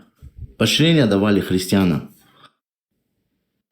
А кому им еще давали? Ермолова, почитай Ермолова. Так, не, а он говорит, что Ермолов ислам пишет принесли про они им. кабардинцев, там, про дагестанцев, короче, что они, в его эти письма, которые он царю пишет, что эти, как бы, мы с ними пока играем, вот это самая главная змея, это чеченцы, типа.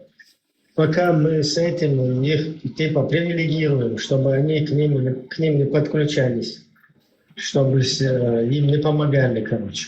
Я тебе к чему говорю, что они видели, что ислам для вот вас... такая вот хитрожопая русская политика. Не ислам для нас, не ври там, это не ислам делает там. Если бы вы были другой религии, они бы вам эту религию бы пытались по-своему преподнести. Не ислам. Понимаешь? Если бы были язычники, они бы по языческие традиции... Не надо, не говорите им. Мы были большинство язычников в то время были. Что ты говоришь? Но мы никакую религию не отвергали. Были у нас среди нас и христиане были и не христиане, там язычники были, и мусульмане, которые присылались, да их им не мешали там своей религией заниматься. Все обиженные прибегали к нам тут, получается. Ермолов вот писал, убежал, 10 солдат убежало, прибежали к чеченцам, они окружили село, говорят, отдайте нам наших солдат, мы ничего делать не будем. Но у нас законы такие, мы гостей, те, кто убежал, с помощью мы не выдавали. Они полностью сжигали село, сожгли. Так же было и в Даде-Юрте, то же самое было там. Офицеры пьяные, раздетые через деревню, там договор у них был, что они могут проезжать через это село. Там они пьяные напились, полуголые, их остановили, сказали, нормально, или одевайтесь, или мы вас уложим. Уложили их, там они не оделись, начали мозги. Пришли и Даде-Юрт сожгли, полностью уничтожили. Ермолов, вы же это пишет же. Кабарду как они захватили. Кабарде они, Ермолов, чуму они там, бактериологическое оружие занесли туда, и половину населения убили. А царю он пишет, даже чума чеченцев этих не берет, говорит. Даже чума их не берет, говорит. Вот они такие. А вы слышали, да, на Лигера заблокируйте, пожалуйста. Это ханта-вирус на армянах хотят испытать. Вот евреи сейчас разрабатывают. Да не надо рассказывать сейчас. Да евреи еще сейчас не припутывают. Ханта-вирус на армянах хотят испытать. Мы не прокормим. Евреи разрабатывают. Еще тут сидишь, тут рассказываешь, евреи разрабатывают. Подождите, этот ханта-вирус, он из ханты-мансийской? Не, ханта-вирус, ты что, не слышал, что ли, Ибраим? Там серьезный вирус против армян, 20 миллионов населения. И, заблокировали Кригера. Короче, да, земля не прокормит столько армян. Надо, короче, что-то делать. Здравствуйте, дорогие. Смотрите, я вам объясню такой нюанс. Евреи разрабатывают только противодействие этим вирусам. Вот. Не вирусы разрабатывают, противодействие. Типа, да, армянам будут испытывать. Тут сразу антидот есть, но его за деньги надо купить. У армян нету денег. Ты кто? Ладно, армяне. Микрофон. Зачем? Ты кто по нации, если ты про армян говоришь? Шел нахуй. У тебя обезьян. На аватарке обезьяны, поэтому обезьяны я называю. Стоп, без мата. Ладно, кто там шутит, не шутит, давайте не агрессировать. Я не агрессирую, я спросил просто, кто он по нации. Брат Кригера, вот этого по-братски заглуши, он там пишет, оскорбляет уже час. Я просто не знаю, кто это, что за...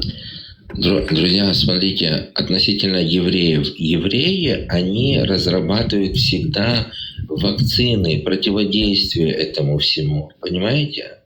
Поэтому говорить так, что евреи что-то разрабатывают против кого-то, это просто глупо. И они всегда в шоке. Делают они одно, а получают другое. За что? Николас, а вы еврей по национальности? Я украинец. У вас акцент еврейский просто. Мне показалось, что еврей. А в Украине такой акцент тоже есть. Да? Ну, еврейский, Да, да? конечно. Полесье, Полесье. Ну, в смысле еврейский. Умани, наверное. Умани, да? Не, так это у евреев есть украинский акцент. В смысле, Да, у немного украинцев жили есть. в Украине. У евреев вот с Кавказа свой такой акцент бывает. Ну, смотря. Горских евреев, да. Да. У них иранский язык, персидский, они на персидском нам разговаривают. Горские евреи. Не, ну смотри. Ну, кстати, смотри, я просто по-французски разговариваю. Возможно, это с этим связано, но я украинец. Понял. Он христианин, украинец, 8 детей у него. Да, я еще украинец. Не 8, 7 у меня детей. 7, извини.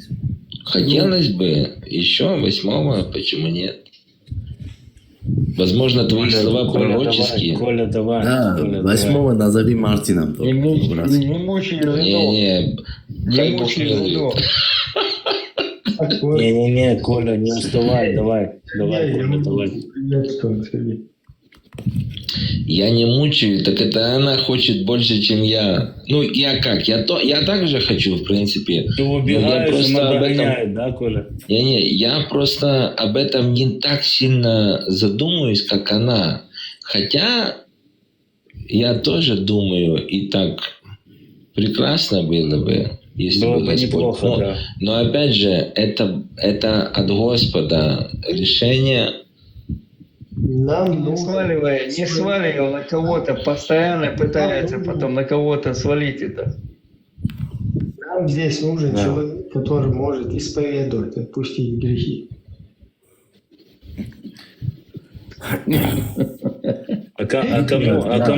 Кому надо отпустить грехи? Я могу. Есть тут у нас пару человек, у которых грехи размером горы. Я могу, ребята. Исповедуйтесь. Я хотел важную информацию передать. Слышно меня? Да, я просто хотел...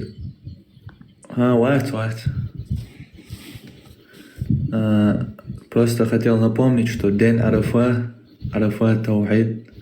Так что, если что, вы забыли, соблюдайте день Арафа, пост, короче. И плюс Таухид не забывайте. Обязательно Таухид всегда должен быть на слуху. Один день без... Короче, если вы не сказали, не упомянули Таухид, все, короче, напрасно день прошел. Я прошу прощения, это мусульманский стрим, да? Мусульмане тут? Да не мусульманский. Не, Серега, успокойся, он прикол тянет. Серега, ты что попал? Серега, а ты откуда, брат? Мне интересно просто, куда я попал. А ты откуда? Вот этот день Ясер Арафат. Серега, он такой атеистический христианин, он еще не понял, кто он, поэтому напили топтухи. Не бреши, я не христианин, Коля. Не бреши. А, ты уже атеист, да? Нет. Уже. А кто? Коля, я агностик. Слыхал такое? Агностик? Ты знаешь, что агностик это совсем... Ты знаешь, что такое гностик и агностик? Нет, знаю. Гностик и это что? Я не гностик, это Андерс гностик.